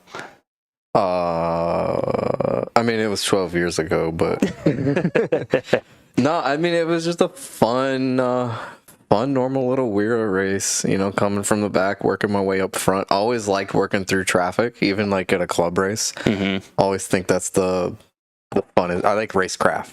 That's the funnest part of racing to me. So, Little look back there. Yeah. See who's back behind you. Yeah, the other video I sent you was during the heavyweight solo, so I was racing against a bunch of thousands, so that was a lot of fun too.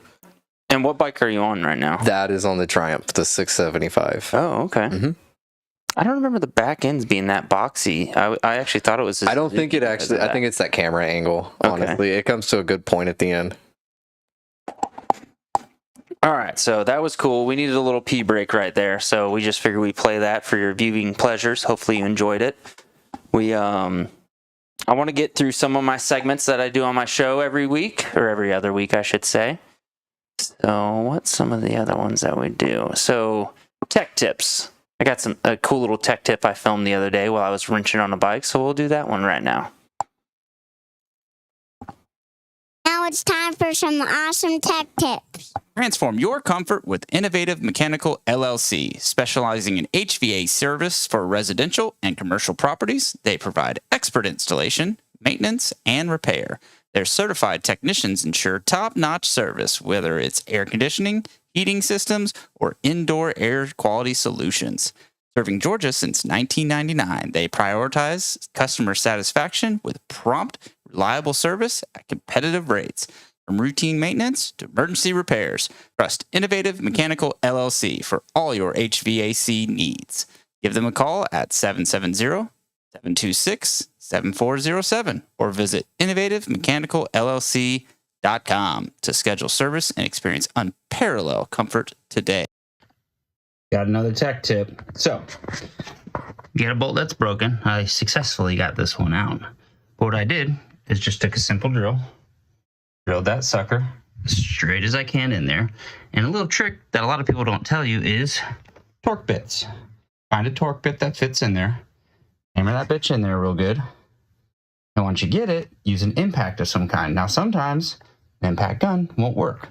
But get you a little handheld impact. These things work very well for that.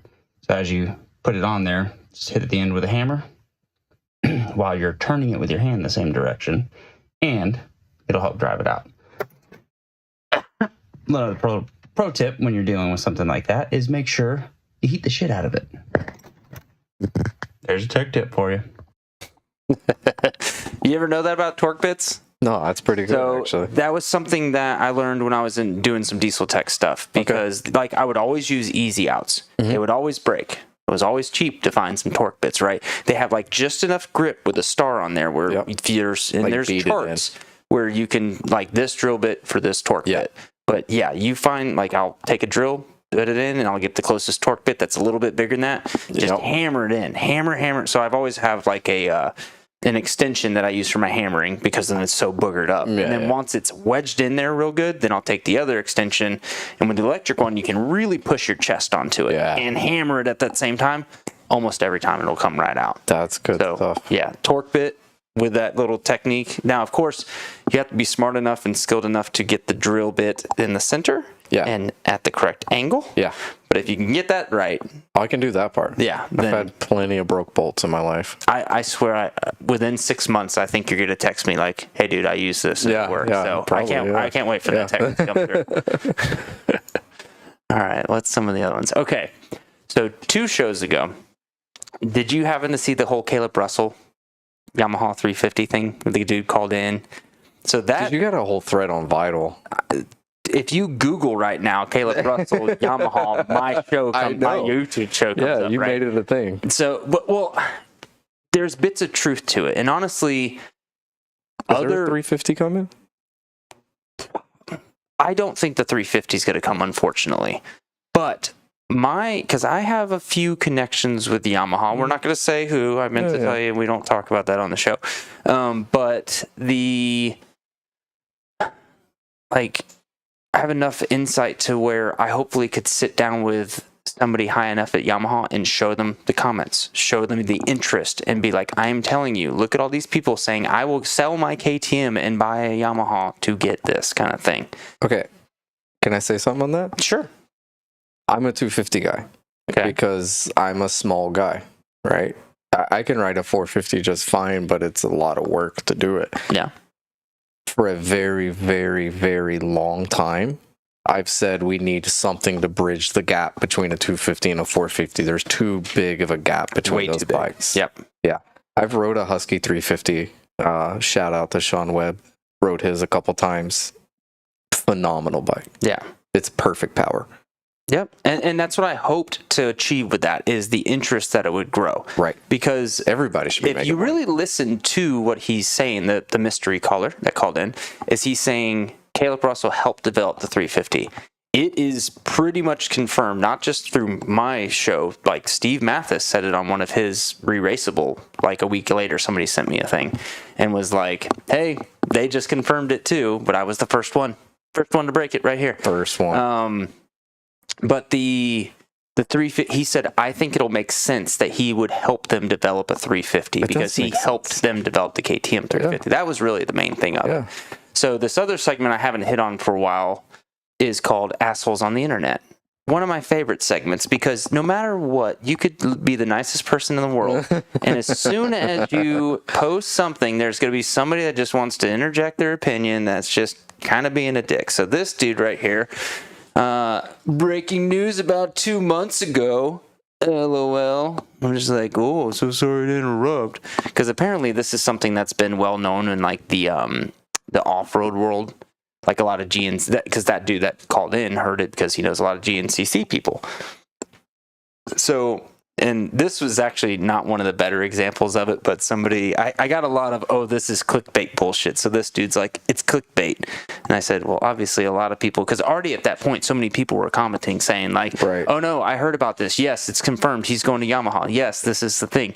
Somehow, oh, this is really funny. And I'm somebody that's related to his wife or sibling commented on it, basically tagging them and saying all kinds of things. And it was, go find the thread is all I'm saying. And you'll get a good laugh out of it. I don't remember exactly where it was, but if you can look into this through Facebook, there's some stuff where it got into even some random dude getting accused of cheating on his chick, and it went down a hilarious rabbit hole with it. But one of the funny things is somebody, and I thought I got a picture of this one, was like, oh, this is just bullshit clickbait. And I was like, of course it's clickbait. I'm a new fucking show. I'm trying to get fucking clicks. So, yeah. So definitely going to Yamaha, but the 350 I think is unlikely, but God, it needs to happen. And Honda makes a 400 kit. Yeah. That you can get.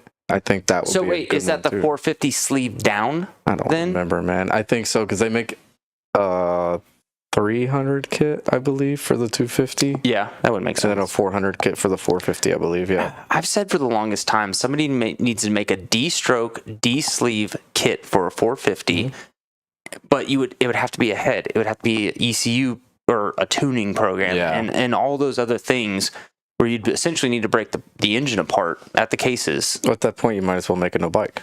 Yeah. But they could probably sell a kit for $5,000 and people would buy it. I'm sure. People buy the side-by-side turbo kits for $5,000 all day long. It's more than that, but yeah. No, I thought Jackson you're right. Racing, It's like $5,800. It's about $6,500. Yeah, GYTR sells the kit though. That's like I'm not worried about what Yamaha sells. 6,000 or whatever. Well, I am, because that's where you get shit from. All right, so the next segment we're going to get into is stolen bikes. And unfortunately, I messaged these people asking if I could share this, and they didn't say anything, but I'm not offering entries to this, and it's public information, so this is wild. Did you know about this? No. South African Motocross of Nations team had their bike stolen in the UK. Wow. Yes. Like from the track? I don't know if it was from what's on the screen is what. Yeah. One day. Okay, was this before the race? Did they get the race?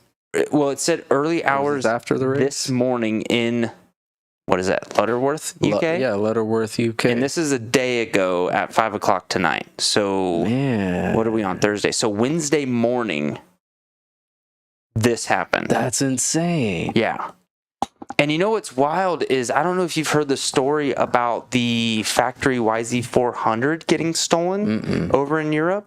And essentially, the way that it kind of works over there is you ask around and pay the right people, and then somebody will show up in an alley with the bike. Yeah.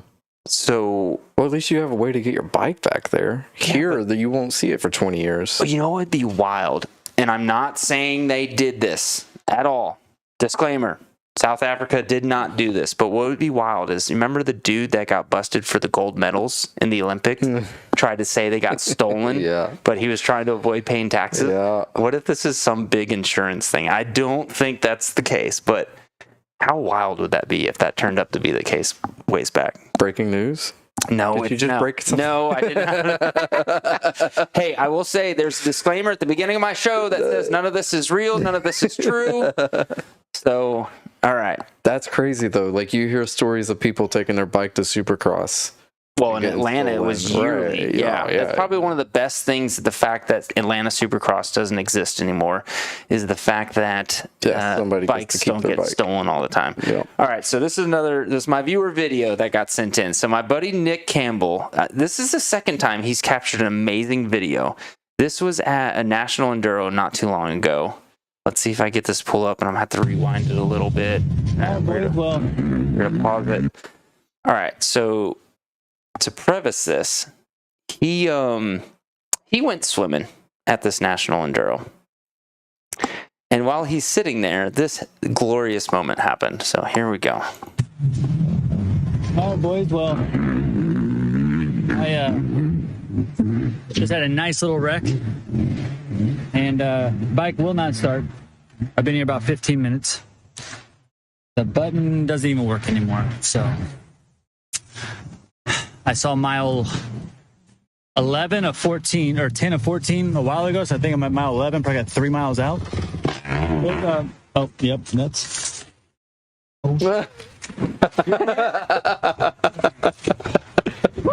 Hey, I just did that same thing, but with my bike.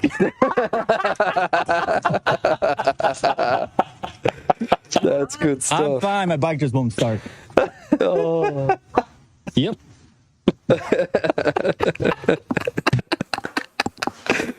That's good capture. Yeah, no, right dude, there. that was amazing. I was like, dude, I'm sharing that on my show. The last one, he had Josh Hill like crash with his Stark and then whiskey throttle and like take out. Oh, nice.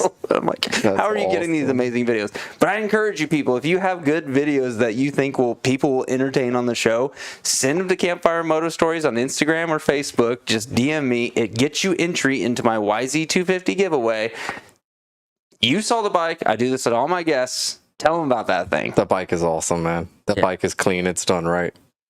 So I will say, I don't want Kris to win this because he already told me if he wins it, he's going to sell it for tire money for road racing. Gone. Yeah, that's a heads up to everybody. If I win, it's going up for And sale. unfortunately, I think, well, fortunately for you, you have the most entries because you've sent in 2 stories that have been played. That's 100 entries, 100 entries. You come and show that's 100 entries. You got 300 entries right now. That's what I'm talking about. So I'm coming back next time too. You don't know it yet, but okay. Yeah. Send in some more videos. Sending in dick pics does not count as entry, sir. I'm going to go ahead and tell you that one right now. Well, that's 20 entries I don't have. All right, so what was another one? This dude, I ended up watching this. He gave me permission to work, and it's just a crash reel of woods racing that is just amazing.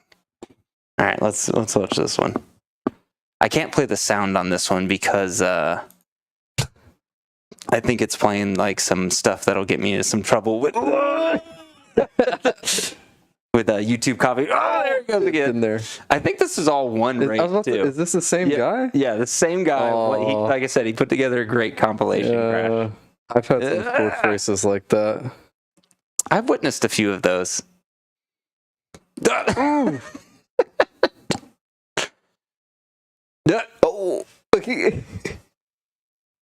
we need to look at the pants and see if it's the same color, because then we would know if it's the same race or not. Okay. I'm still seeing purple. Yeah. Looks like that one, he touched somebody and somebody hit him, and that caused him to go down. You run flags or you run... I've always been a bark buster guy, but I kind of aim for the trees and bounce the bars off of them. Yeah. All right, we're starting back over with this again. I just saw that same crash again. Definitely purple pants and gloves every time. Every single time. That's a bad day right there. Which I wish I would have thought about it, and I thought about it like right at like 4:30 today. That crash sequence video at Monkey Town, Tennessee, hairspray race. I did the front flip. Yeah, you did. It was a perfect crash sequence of like slide out into the front flip, and that was a pretty funny one. Yeah, that one was fun. Yeah, maybe I'll go back and find the pictures and put that it actually there. hurt. I only did one lap that race. I went off. I think I got like a couple miles in and was behind everybody because of that first turn crash, and got tangled up with somebody, hit a tree, and then I hit another tree later in that lap. I finished the first lap and pulled over to my dad. I was like, "It's not the day. Let's go home." All right, so that's most of our segments. I could do some other stories and some things like that, but I'm going to save them because we're already running a little long, and also, like, this has just been a good show with these things, and there's still a lot of stuff that I want to touch on with you. So one thing that we wanted to hit on that I think is really awesome is the family you've created. Like, because, like we said earlier, you came from adoption, and I feel like with that and knowing that past, there's probably like something in you that wanted to start your own. Definitely. And create a good family. Yeah. And it seems like talking with you and the things that we shared earlier that you've done that. So give a shout out. Tell us a little bit about your family and stuff, man. Man, so I met my wife at the end of 2011. I raced through 2012 and quit. And man, I'll tell you right now, when I quit racing at the end of 12, it kind of, and we kind of talked about it. I told you kind of what happened and where I ended up, but that was a rough one for me because like I went into the off season thinking that I had something lined up and it didn't pan out. And she was there to catch me when that happened. We ended up getting married. Well, before we go to that, I just wanted to point out the fact that your first date was what movie was that you said that was earlier? You know I'm going to hold this shit against you. Yeah, our first date, we were going to see Twilight movie. But you couldn't go see the one showing? Yeah, we were wanting to go to an earlier one, but we had to go to a later one because I had a court for reckless driving. Why'd you have court? I may have got a reckless driving ticket for doing a wheelie on a 600. Yeah. Actually, there's a picture of me floating around. It's the same guy that has the other picture has. All right, I'll find them. Yeah. I will find them. There's a picture of me doing a hill clicker on a 600. Oh, nice. That was about an hour before I got pulled over for doing a wheelie. Yeah. Yeah, what was I? That would have been 11, so I was 19 years old when that happened. Yeah. Yeah. Yeah, I had a reckless driving. Now, here's the fun thing. I didn't tell you this earlier, but the judge of East Ridge, he's the one that I had to go to court and talk to and all that. Whenever I was like, I don't know, I guess 4 or 5 years old, something like that, we had that JR50. Our next door neighbor would always complain about how loud it was. Long story short, it ended up into a whole court battle. No way, over a JR50? Yeah, saying that it was too loud. Yeah. Oh right? my god. Yeah. Karens. Damn Karens. Yeah. But the lawyer that my dad hired for that ended up being the judge that I talked to. Oh, no for way. the reckless driving ticket. I got 6 months probation, got it took off my record. It worked out for me. Yeah. That's awesome.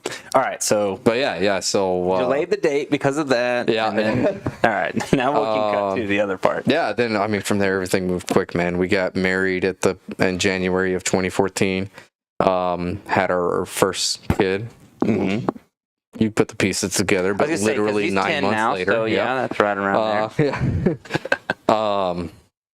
And then, like, I mean, even then, like, what was I? I was 22 when I had my first kid. Okay. I was young. Yeah. You know? Scared to death. Would not change it for the world. Like, looking back now, like, it's been a struggle for the last 10 years. But I wouldn't change it for nothing. Yeah.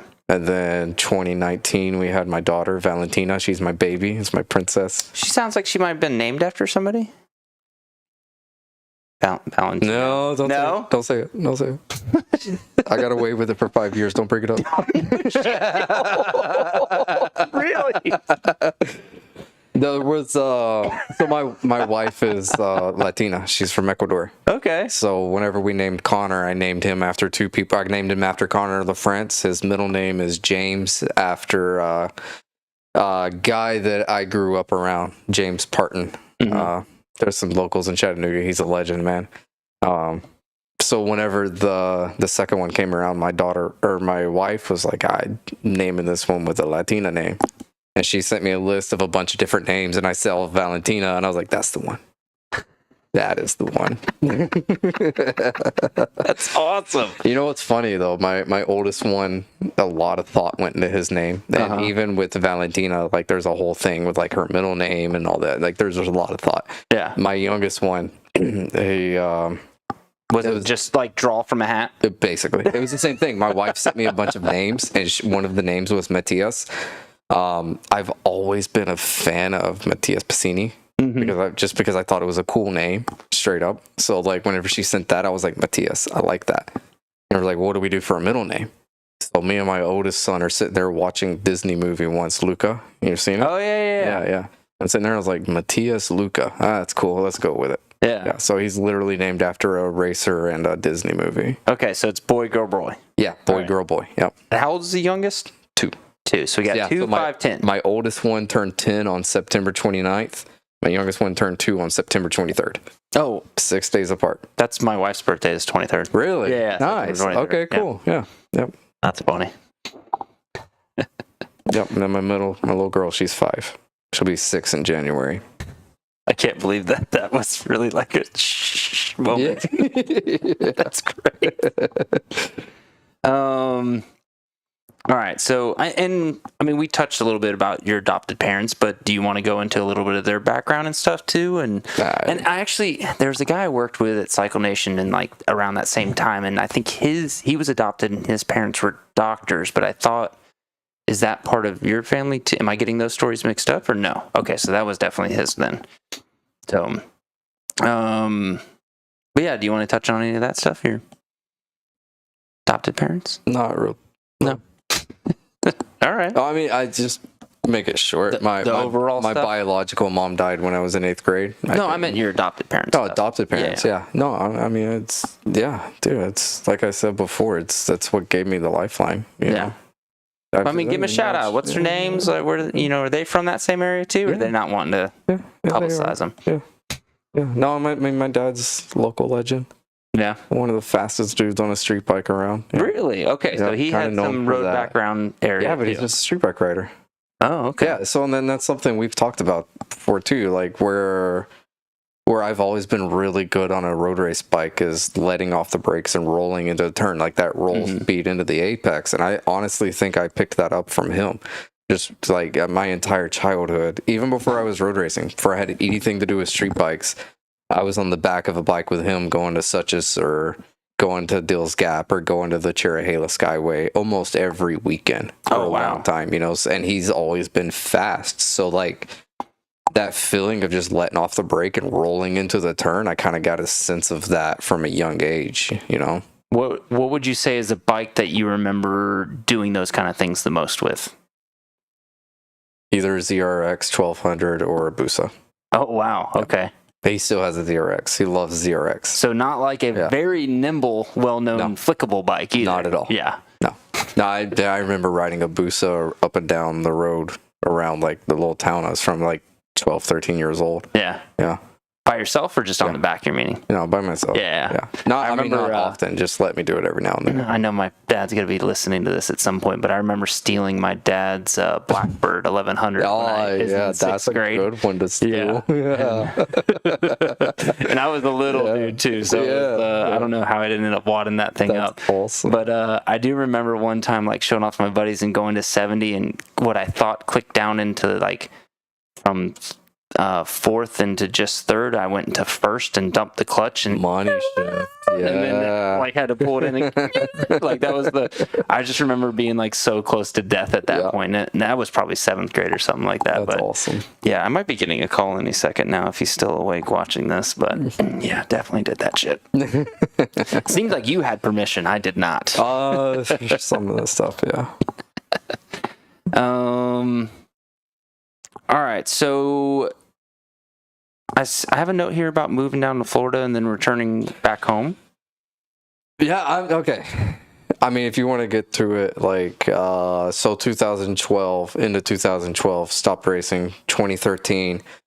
I mean, dude, I was in my early 20s and spent 90% of my life chasing one dream, right? And then it's just, you get the carpet yanked out from under you, kind of left on your ass wondering like, what do I do in my life? You lose your whole identity, right?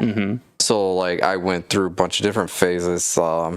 Started out, I wanted to be an electrician, did some landscaping stuff, did some construction stuff, got in with a 3D printing company once, got in, Toyota dealership as a technician for a while. Yeah, you're literally just searching at that point. Yeah, that's the one, just trying to land on my feet somewhere. And then I ended up on a Snap-on truck for a little while and started making decent money for the first time. And that ended up with me buying a FC1. Drove up to Knoxville to get it and rode it back. Okay? That's all I did was ride it back. So from Knoxville home. To where in Florida? Knoxville. No, this is when I'm still in Chattanooga. Oh, okay. Yeah. So like that was like, we'll get to Florida. Okay. I'm leading to it. Okay. Sorry. But that was what triggered me going back into MotoAmerica. I woke up the next day and I wanted to go ride. It was pouring down rain, so I watched MotoAmerica race for the first time. Like when I quit, I had nothing to do with it. I didn't watch no racing, wanted nothing to do with it. Completely got away from it. I mean, I could see that. Yeah. I sat down and watched Coda, I think it was. What's Coda? I'm not familiar with that. Circuit of the Americas. Oh, like one of the tracks. Yeah. Okay. Yeah. The round. Yeah. Yeah. As soon as you said, I'm thinking a movie for some reason. That's why I didn't click. Yeah. But I sat down and watched like basically the entire weekend that day. Went back, watched all the practices, watched all qualifying racing and everything. I texted my dad that next day and was like, I think I could still do this. And he was like, I know you can. Okay. And then a couple of weeks go by, I texted him, I was like, I found an SV. Oh yeah, that's cool, fun. Yeah. A couple days later, I called him. I was like, hey, I just got off the phone with MotoAmerica. I signed up for Laguna. What? That's 3 weeks from now. And that is a track I will say I've always wanted to ride. It's so cool. Yeah, it looks like a cool track. Yeah, it's a lot of fun. Just for the one turn. Yeah. What is that called? The corkscrew. Corkscrew. Yeah. Thank you. Yes. Yeah. I was about to call it by the wrong name, and it was going to be embarrassing. So yeah, no, I did that for a year and a half, and just kind of the same thing as the rest of my career, man. We ran out of money, and things weren't going where we needed them to be to keep going. And I actually remember, I'm sure a lot of people remember this. I went to Utah. Had a bunch of people help me go because we were out of money at that point. Had a bunch of people step up and give me a little bit of money. $100 here and there adds up, right? Paid for the trip. struggled in qualifying, got up to second on the first lap and tossed it first lap of the race. Oh. And like standing there on the side of the track going like, man, just let 30 people down, you know? And on the way home from that trip, I signed up to go to the community college back in Chattanooga. I was actually going to go be for electrical engineering was my original plan. I got 2 weeks into it and changed my major to nuclear power engineering. And just no idea why. I've always been a nerd when it comes to science and physics and stuff. Man, I love it. Absolutely intrigued with it. And I started watching some YouTube videos about how nuclear power works. And I was actually on the way to Utah. I was watching a video and my dad was like, do you understand that? And I was like, yeah, kind of. He was like, you should look into that.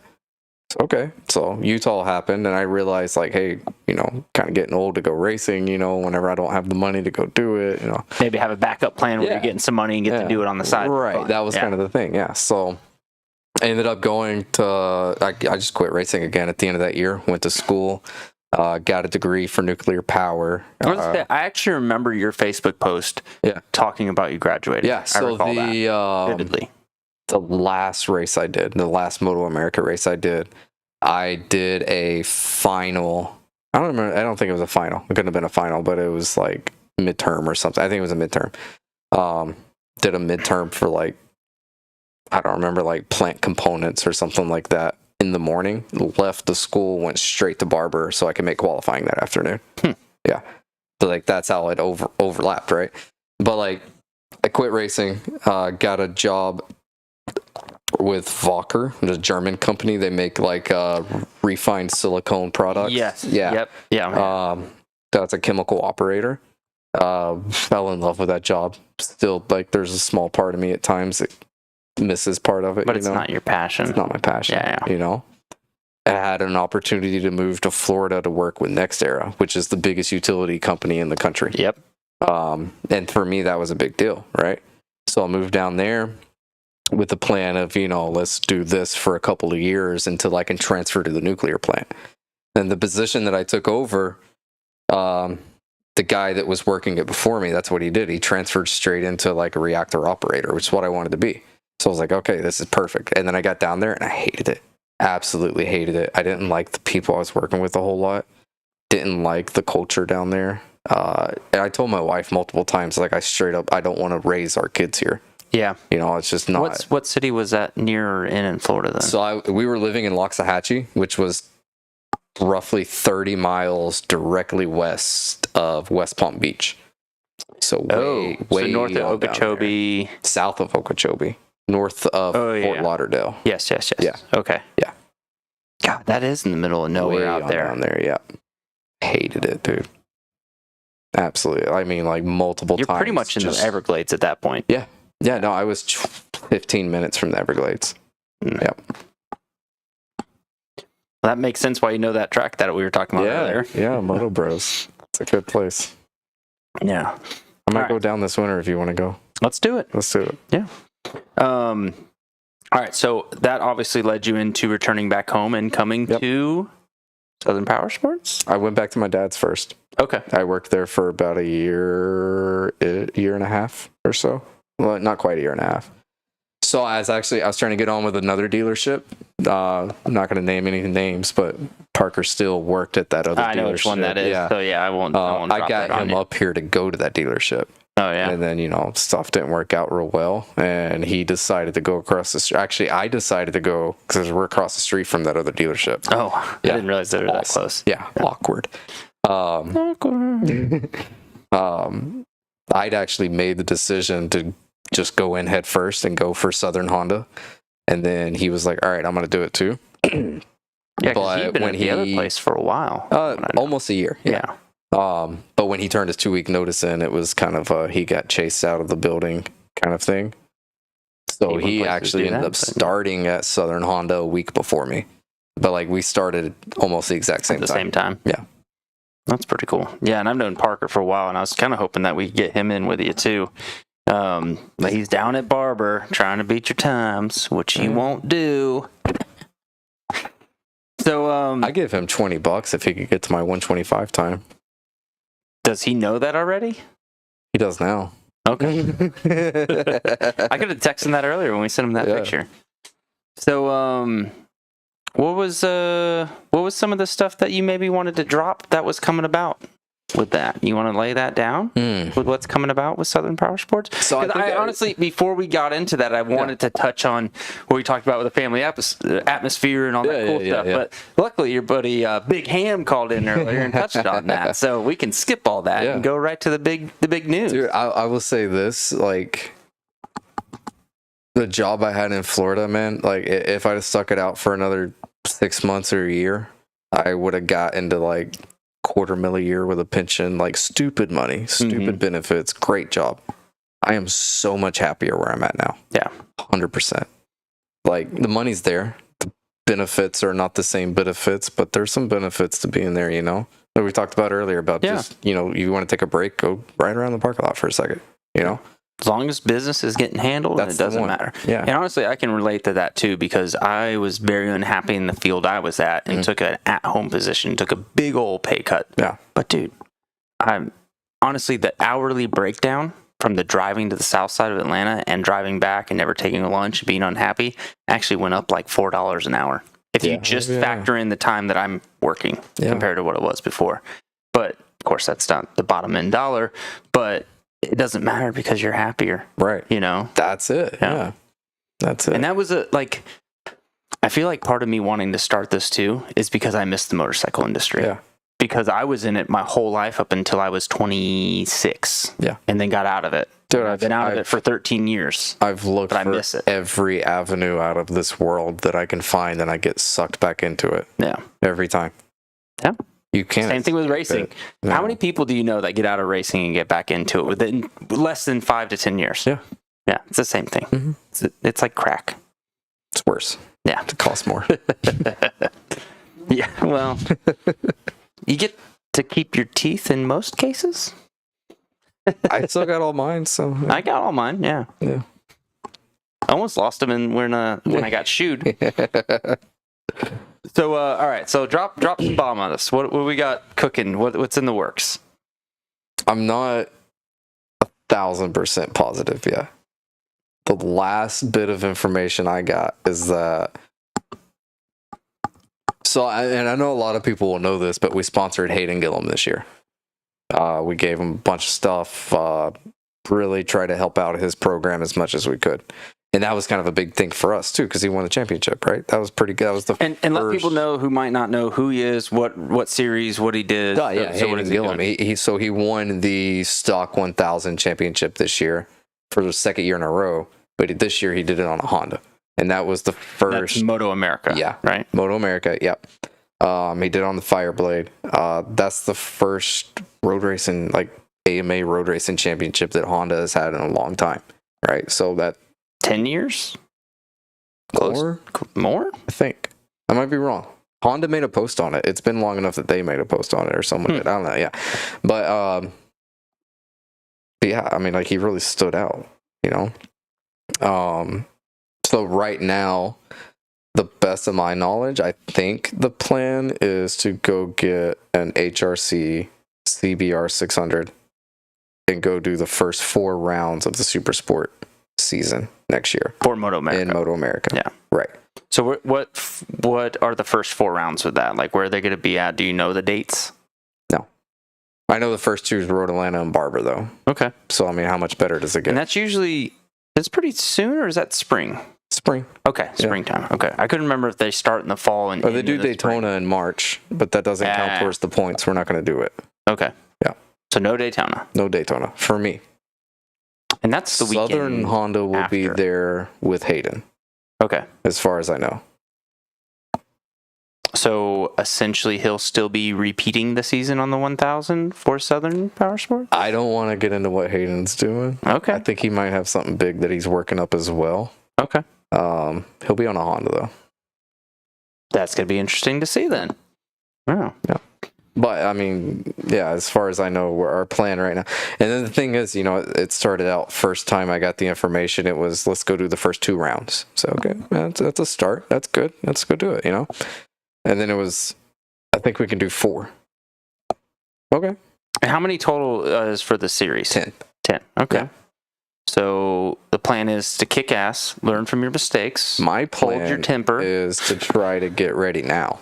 Yeah. You know, and I've kind of joked around a little bit. Said, okay, well, and not saying that I could, but like, look at who was leading the championship this year. You got Matthew Schultz, who I never personally raced with, right? And then you got PJ Jacobson, who I have a long history of racing with. You know, I'm not saying that I'm better than PJ or Matt, but I have the confidence that I could go with them at the worst, you know? I think that's something that I've kind of gotten more as I gotten older, was the confidence, like, hey, I can go do this, you know? And the 600, I've always felt like, and we talked about 2011, I felt like I finally kind of found that speed. Always felt like I had a little bit of unfinished business there. You know, I always felt like I could go do it on a super sport bike. So let's go see if we can. Why not? Yeah. You know, Hayden got a lot of attention this year doing what he did on a Honda. I'd love to be the dude to show up and do it on a Honda. Because he was in the 1,000. Right. So for you to do it in the 600. Nobody's done it on a 600. If we do it, we're going to get a Euro spec bike. It won't even be the bike you can buy here. That'd be awesome. Yeah, I want to go do it right. Well, I'm definitely looking forward to seeing that. Yeah. And there was something else that I wanted to touch on that too. Oh, God, what was it? It'll probably come to me in like 5-10 minutes or so. But by the way, just the fact that you have that possibility just shows the backing that that shop is willing to provide. Absolutely. It means a lot to me too. I mean, I told them straight up, I haven't raced in 6 years. You know, to still have that kind of support behind me, especially from these guys. They don't know me. You know, I've worked there for a few months. We've become good buddies. You know, I've got to know them pretty well, but they don't know me at that level, right? They don't know my racing background very well. It's like the fact that they want to support me and they believe in me that much. It means a lot to me. So where do you think, what's your goal for the year? Or not, what's your goal for the first 4 rounds? Let's put that in the universe so that you have to commit to it. My goal for the first 4 rounds is to do well enough that I can get them to do the next 6. Well, what's that number? I don't know yet. 10? I've asked them straight up, just joking around a little bit, you know, like, hey, like, what are you going to do if I'm leading the points 4 rounds in? Are we just not going to go to the 5th one? Oh, nice. Well, I don't know. You know? Give me 4 rounds. That gives me time to kind of do something and see. You know, if I'm not doing anything, then let's go back to the drawing board. We'll come back next year. So so obviously the first 2 you said Road Atlanta and Barber. You know those very well. And you're not sure what the next 2 rounds are going to be? I believe I can look them up. We can look it up. I just off the top of my head, I want to say Road America and VIR, possibly. Sounds about right. Yeah. I'm pretty sure VIR is one of them at least.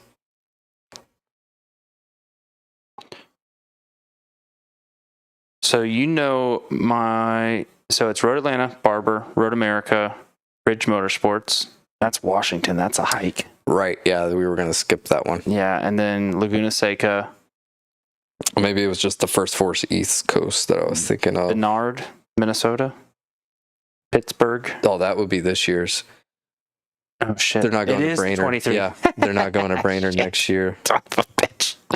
The MotoAmerica schedule 24. Yeah. And then 23 comes back up when I hit 24 again. Here it is. Here's the 24 schedule. All right.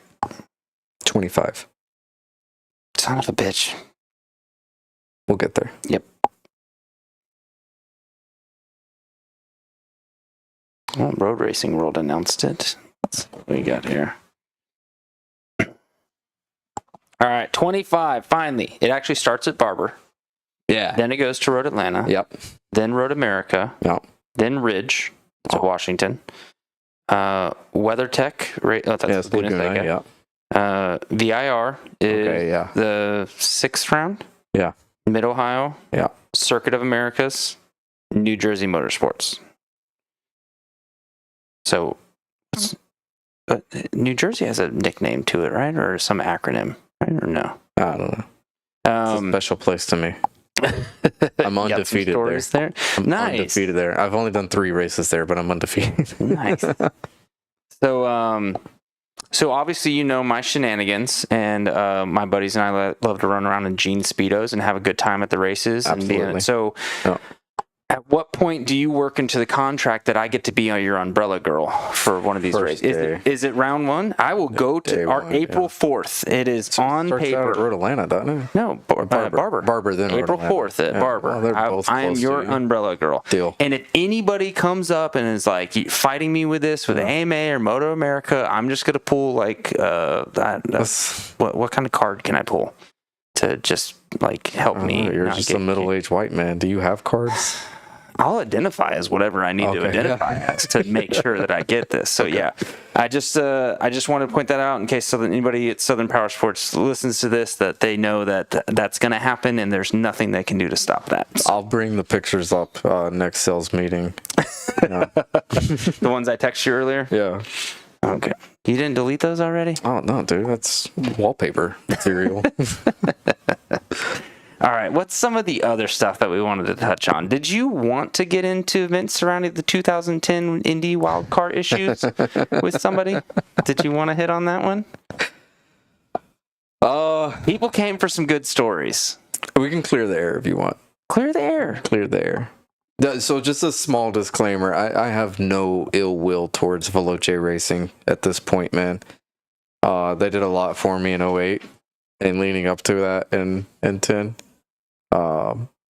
All those 125 track records we talked about, they came on the Veloce Aprilia 125. So it's almost not. That's why I said most of them will never be broken, because the Aprilia is seconds faster than anything anyone's actually racing. Right? Really? So honestly, that $20 bet with Parker's kind of unfair. No. I went 3 seconds faster than on a 600, so. Oh, okay. So yeah, he should. He can do that. Yeah, it's a 125, dude. Yeah. Yeah, come on. Okay. All right. No, I mean, going into the weekend, everything felt great. Everything was normal. Went into the very first practice session and the bike wouldn't run. I think it was it was jetted way too rich, like to the point where it wouldn't hardly run. It was crackling, cutting in and out. I came in after the first lap and was like, hey, this isn't right. They're like, no, I'll just go out and ride it. It'll get better. And 2 or 3 laps later, going into, I don't know what turn it would be, but fast left-hand kink that you're going into like 4th, 5th gear on a 125, over 100 mile an hour. It cut out, came back in, and when it came back in, stepped out and launched me. No. Yep. Got taken to the medical tent. They thought I broke my leg when I was at the medical tent. I actually met Marco Simoncelli in the medical tent, and met another guy. I can't remember his name. But they transferred me to the hospital, all this stuff, put me on a bunch of good feel good stuff, make the leg not hurt. I met Jay Leno later that day. Oh, no I was shit. still on pain medicine, had no idea who I was talking to. You know, it's funny. My last guest built a bike for Jay Leno. Oh, wow. Yeah, nice. so he was talking about him. Yeah, That's what I funny. remember, he was a cool guy. But yeah. But then, like, I get back to the track, and start texting. I don't even want to get into any names, really, but I started texting, head guy over at Veloce. I was like, hey, man, what's the plan? I'm ready to go. My leg hurts, but let's do this thing. He was like, nope, we're done. You're not racing this weekend. We found a backup rider, which they couldn't even do. They got told by Dorna and FIM, you can't just bring in a backup rider halfway through the weekend. That's not how that works. But, like, the fact that they had a backup rider that came all the way across the country and was waiting for me to mess up so he could take over kind of rubbed me wrong. The fact that they pulled the plug after first practice session because of a mechanical mistake that they made, that kind of rubbed me wrong. But then, like, I just kind of felt like it made me have a bad look. Like, why did you go out first practice session, crash, and ruin the weekend? Like, that wasn't on me. If anything, that's a 50-50 deal, right? Yeah. And because you could have, you did detect and you made a comment, but you could have still detected that something's wrong. Yeah. And that's part of the racecraft you were talking about too, where you should have, instead of going, hey, I'm big dick swinger and I can make this work, done it the other way. So I get where you're kind of going. Well, it was weird because when we went in 08, the bike ran perfect, man. And they told me going into the weekend, this bike's going to be 2 or 3 seconds off the factory bikes. It's not a factory bike. Mm-hmm. It was a MotoGP bike from 7-8 years earlier, something like that, right? So it was a good bike, but it was a little outdated. But I don't know. It just, everything meshed really well in 08. Went back in 10, I was excited, and then it just kind of just fell apart. Yeah. Middle of the weekend kind of thing. Or weird. That is kind of weird. But honestly, I mean, I've heard so many stories and listened to so many pods and all this other stuff. It is bizarre how that's, in a lot of weird ways, the norm for a lot of teams and a lot of races and things like that. Both times I got fired was in the middle of a race weekend. Yeah. Wait till Monday. Is that kind of like the cutting somebody off on Friday? I don't know. At the end of the week kind of thing? Just like rip the Band-Aid? Yeah, I don't know. Maybe. Well, all right. One of the last things, and you said maybe don't get you on this path, but we're done with motorcycle stuff for the most part. Okay. Unless you have another story or something to add on to any of the stuff that you wanted to hit on. Nothing? I could go all night, man. So let's talk about a book. Oh, here we go. All right. So if Parker's listening, he's laughing already. All right. So I don't put this out there too much. And you know what? I'm going to go ahead and throw it out there because I told you about my experience this past weekend. So episode 3, when Opie Kaler was on, which you brought up your story, and he thought that was pretty funny that he finally recognized you with that. So Kelly Blotz with One Fast Move. He is the writer and director of that movie. And one of the things that I haven't put out there yet, and I was saving this in case he and I got to have a pod together, is I was going to release this out there then. But we tried to set one up at Barbara and didn't work out. But what led me into doing this show is I started writing a motocross movie script because when my son was born, I loved The Dirt Bike Kid. You remember that? First book I ever read. Really? In elementary school, yep. So I loved that movie as a kid so much, for my parents would have to rent it weekly from the VHS store. Matt Christopher, I think was his name. The same kid from Christopher's Christmas Story played it. Yep. So I thought it'd be cool, because I know a little bit of editing and camera stuff and blah, blah, blah, to redo a movie with him when he's older. And I had this long-ass drive to the other side of Atlanta to where mine would wander as I'm sitting in traffic and dealing with stuff. So as I then got introduced to the Whiskey Throttle show and was listening to it, Regis Harrington, who runs Covert Camera, was doing a show with Dave Castillo on that, and they had talked about how come nobody can write a good motocross movie. And at that point, I literally came home to my wife and I told her about the experience, and I said, I have this idea for a movie. Anything I put my mind to, I'm not amazing, I'm a B+. I said, I'm going to write this movie and do it. And she's just kind of like, she wasn't dissing me, but she was kind of like, yeah, okay, cool, go for it kind of thing. She honestly probably didn't believe I would get past like 10 pages. Yeah. So I get, and to backtrack a little bit, most movie scripts are about 120 pages and 25,000 words. So I get about 16,000 words into this script, and I go, this can be better. Yeah. Read like 4 or 5 books on the craft of doing it, scrapped the script, started from the beginning, plotted the whole thing like a professional should do, and make sure all the acts and the plots and the beats and everything lines up right. And within a year, I completed it. And actually, a few months before completing it, funny enough, I got to hang out with Regis at Day in the Dirt in Florida. I kind of told him like, hey, you inspired me to write this movie. I'm almost done with it. And we chatted for a while, and it was really, really cool. So during the process of writing that movie, I had the idea for this show. But I was like, don't go in the weeds of this other thing. Finish this one thing and get into that when you're done. Yeah. And then I finished it. Then 2 years later, got hurt. And that's what led into starting the show. So the funny thing with starting the show is the fact that within a few episodes, I have Opie on. I have Kelly Blotz on with a movie that they work together with. I now have a contact with a guy who I can text and I can talk with, and I mean, I'll call him a pal kind of thing because we've hung out this past weekend. The last guest that was on the show, Jeff Pology, buddies with Tim Ferry and Regis's wife. I went to a dinner the next Saturday with Tim Ferry and Regis's wife, and I literally sat down at a table and got to go, this is going to sound really weird, but I'm sitting here because of you and your husband. And she's like, what? So I kind of just quickly told her the thing. But to cut a little bit quicker to this past weekend, I went and printed out my script and gave it to Kelly and was like, hey, dude, this is actually my movie. I really don't think anything ever will come with it.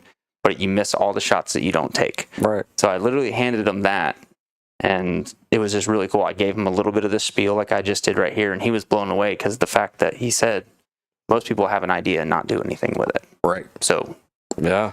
So I think that's really cool because we got to talking about this stuff a few months back about the movie script and the writing and those kind of things. And you let me know that you had a book to it too. So let's talk about it a little bit. So actually, whenever I was going to Europe, I was 14, 15, that's when I kind of got into reading. But I was writing articles for Road Racing World during that time. And that triggered a love for writing. When I got out of racing, I kind of lost the ability to do it. You know, I've always been a motorcycle guy. That's all I've ever wrote about. That's all I know how to write about. But I've always had a dream of wanting to, like, I want to write a novel. I want to come up with my own story that nobody else has ever told and do it in my own way and, like, come up with my own character. I just think it'd be a lot of fun, you know? A lot of creating involved. And I tried multiple times to come up with ideas and to write something out. And I'd get, 2 or 3 loose chapters in and be like, this shit, I don't like it, And then, like, over probably the course of 2 or 3 years, I started developing an idea. And then, like, I would try to write something, like, that's not it. And a couple months later, I'd come up with another idea and be like, okay, but we can take this idea and change it a little bit this way and be like, let's try it again. And I mean, I've probably wrote the first 5 chapters of this book 10 times. No way. And before I finally got to where I was like, okay, this is what it's got to be. Something clicks, right? Yeah. And the big thing with me is that I had a lot of ideas, but I didn't have a plot. Like I had a lot of little stuff that I wanted to be in there, but I was like, how do I put all that together? That's right? exactly what happened to me when I got that far into it. And then I learned about the path of plotting it and those other things. Yeah. It So, really, like, it just put you on a path that you can follow and make sure you're hitting all the notes to it. Yeah. Like, big thing for me was, I mentioned being really into science and physics and stuff like that. I went into a deep dive with space and, like, alternate universes and alternate timelines and, like... Now, was this before all the multiverse stuff that would happen going with those things too? Yeah. That you had those ideas? Yeah. Because I didn't want people to think that, he's just stealing from that kind of idea. Yeah, no. But, I don't know if I want to get too deep into what the book's about. I know, but It's still, I wild. just wanted to touch on it a little bit, and if you wanted to summarize it a little bit, I could do a quick synopsis of it. Go for it, but I mainly wanted to hit on the point that if it comes out later, we were putting it out into the universe. More breaking news on Campfire. Yeah. That's it. I see what you're doing here. Yeah, Foot in early. I like it. Yeah. Same thing I was doing with telling my whole thing, mainly because the fact that I just wanted to brag that I had fucking dinner with Tim Fair. He was like a high school. Caleb Russell just found out about a 350. He didn't even know he was going to Fuck, that's good. Oh. All right. So I mean, give a quick synopsis. Okay. So, basically, civilization living out on a mega structure in space. Okay.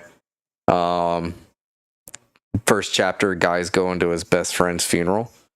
He goes through the whole process, and I got like a whole thing written out about how they would do a funeral on a space structure out in the middle of nowhere, where they like put him in this casket and shoot him out into space. You can't bury him.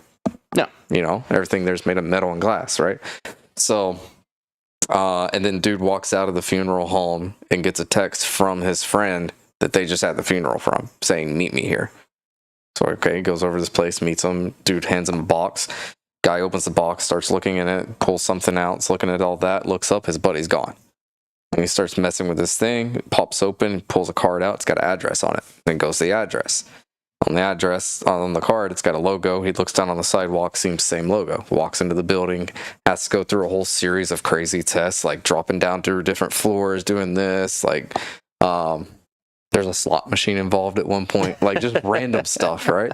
And then finally he gets into this room where his buddy and a bunch of other people are standing there kind of hanging around, waiting around, They tell him that, like, essentially the civilization's been on this structure for, like, last 100-something years or whatever for their timeline.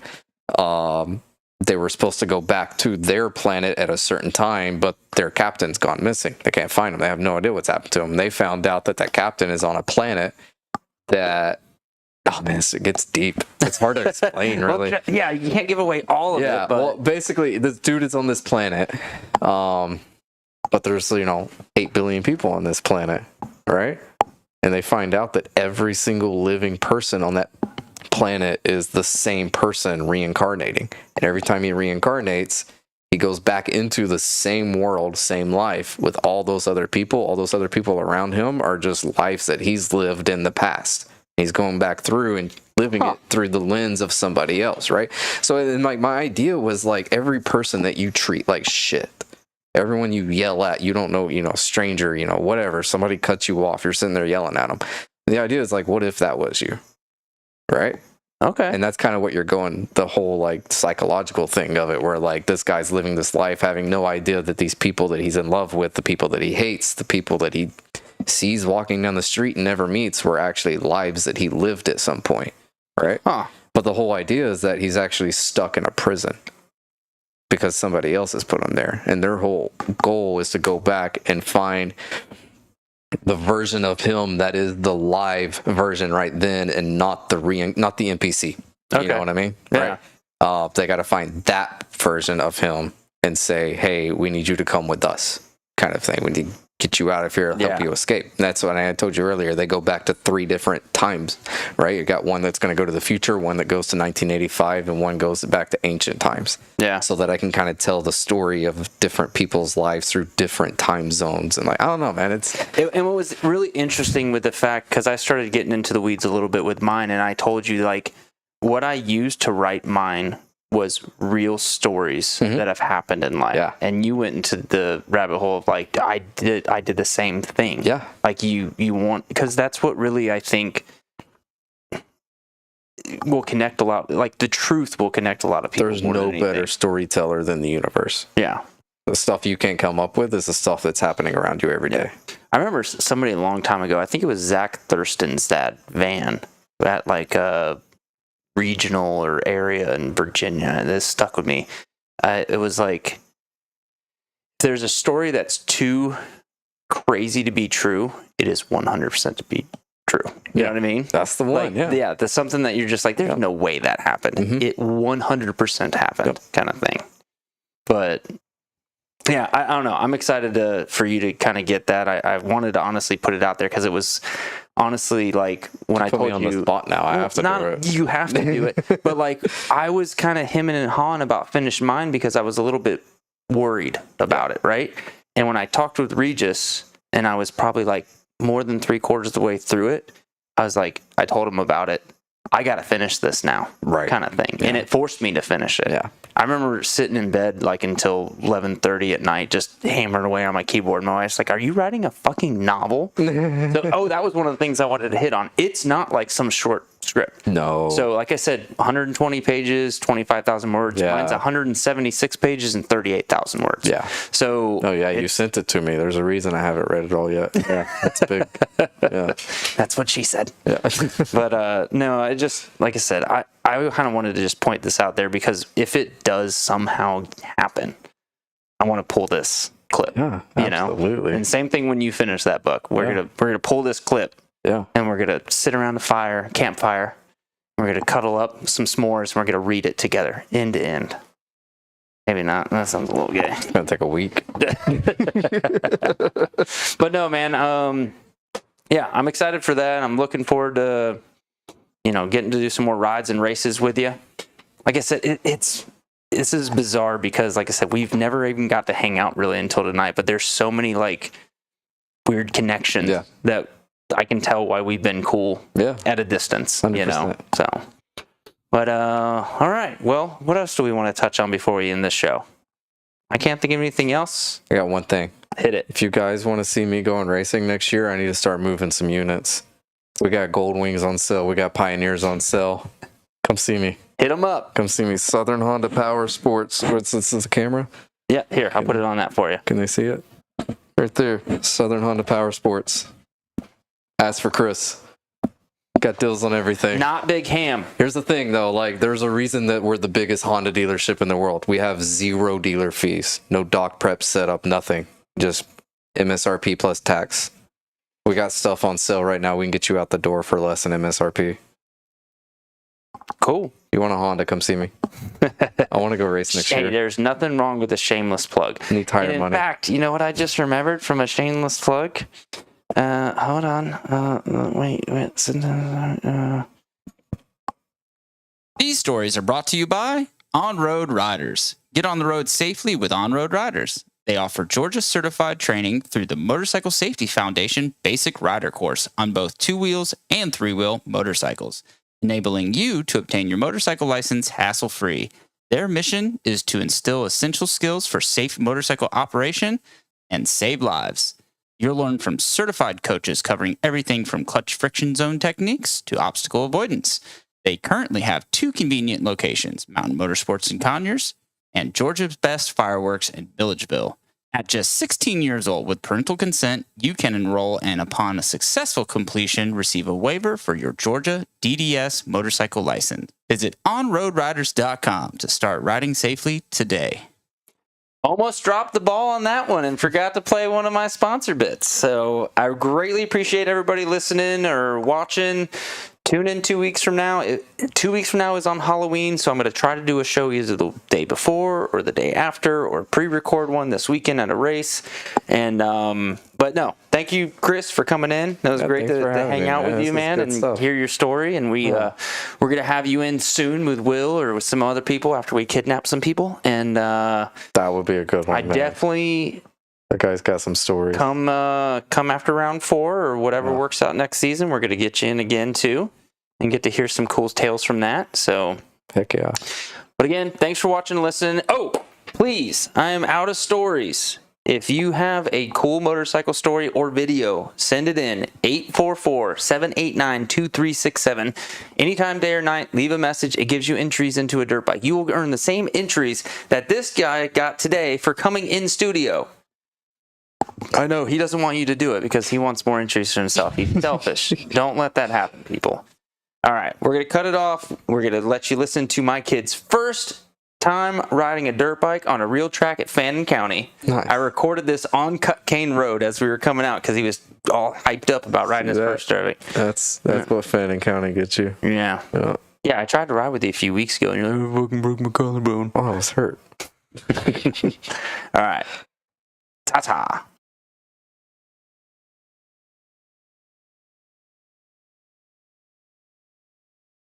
Parts in the track. Like when I fell, like my wheel tire fell in it, and then my whole bike. So that's not like deep parts that they put in there on purpose. So those are called ruts, and ruts are made from other bikes riding them. So that's why they're like, for your bike, it was very difficult to do that because you have small wheels. So that's why I was trying to get you to not go into those deep ruts. But you know, I'm recording right now, so why don't you tell me about the first real dirt bike track you rode on your dirt bike? Like right now, B, tell me about it. Today, tell me about, right, you were just telling me about how much you loved it. Tell me about it. I like the dirt bikes that I just rode. What did you like about it? I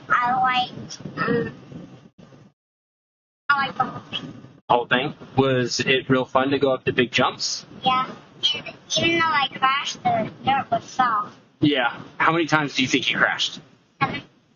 I think that's right. I think you did crash about 7 times. And every time you got up, and you were like, let's keep going, until I could tell you got tired there a little bit. And I crashed on the third ride, but I waited for a little bit, and then I kept going. What was the hardest crash you had? On the third. Yeah? Cool. All right. Great story, B.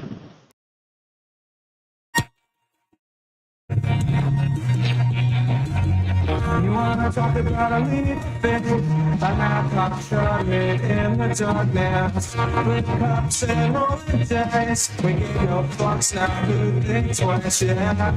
And when this whole thing slower, felt like it was trying to shake us. Held on to what we knew. It could try, but it never break us. It could try, but it never break us.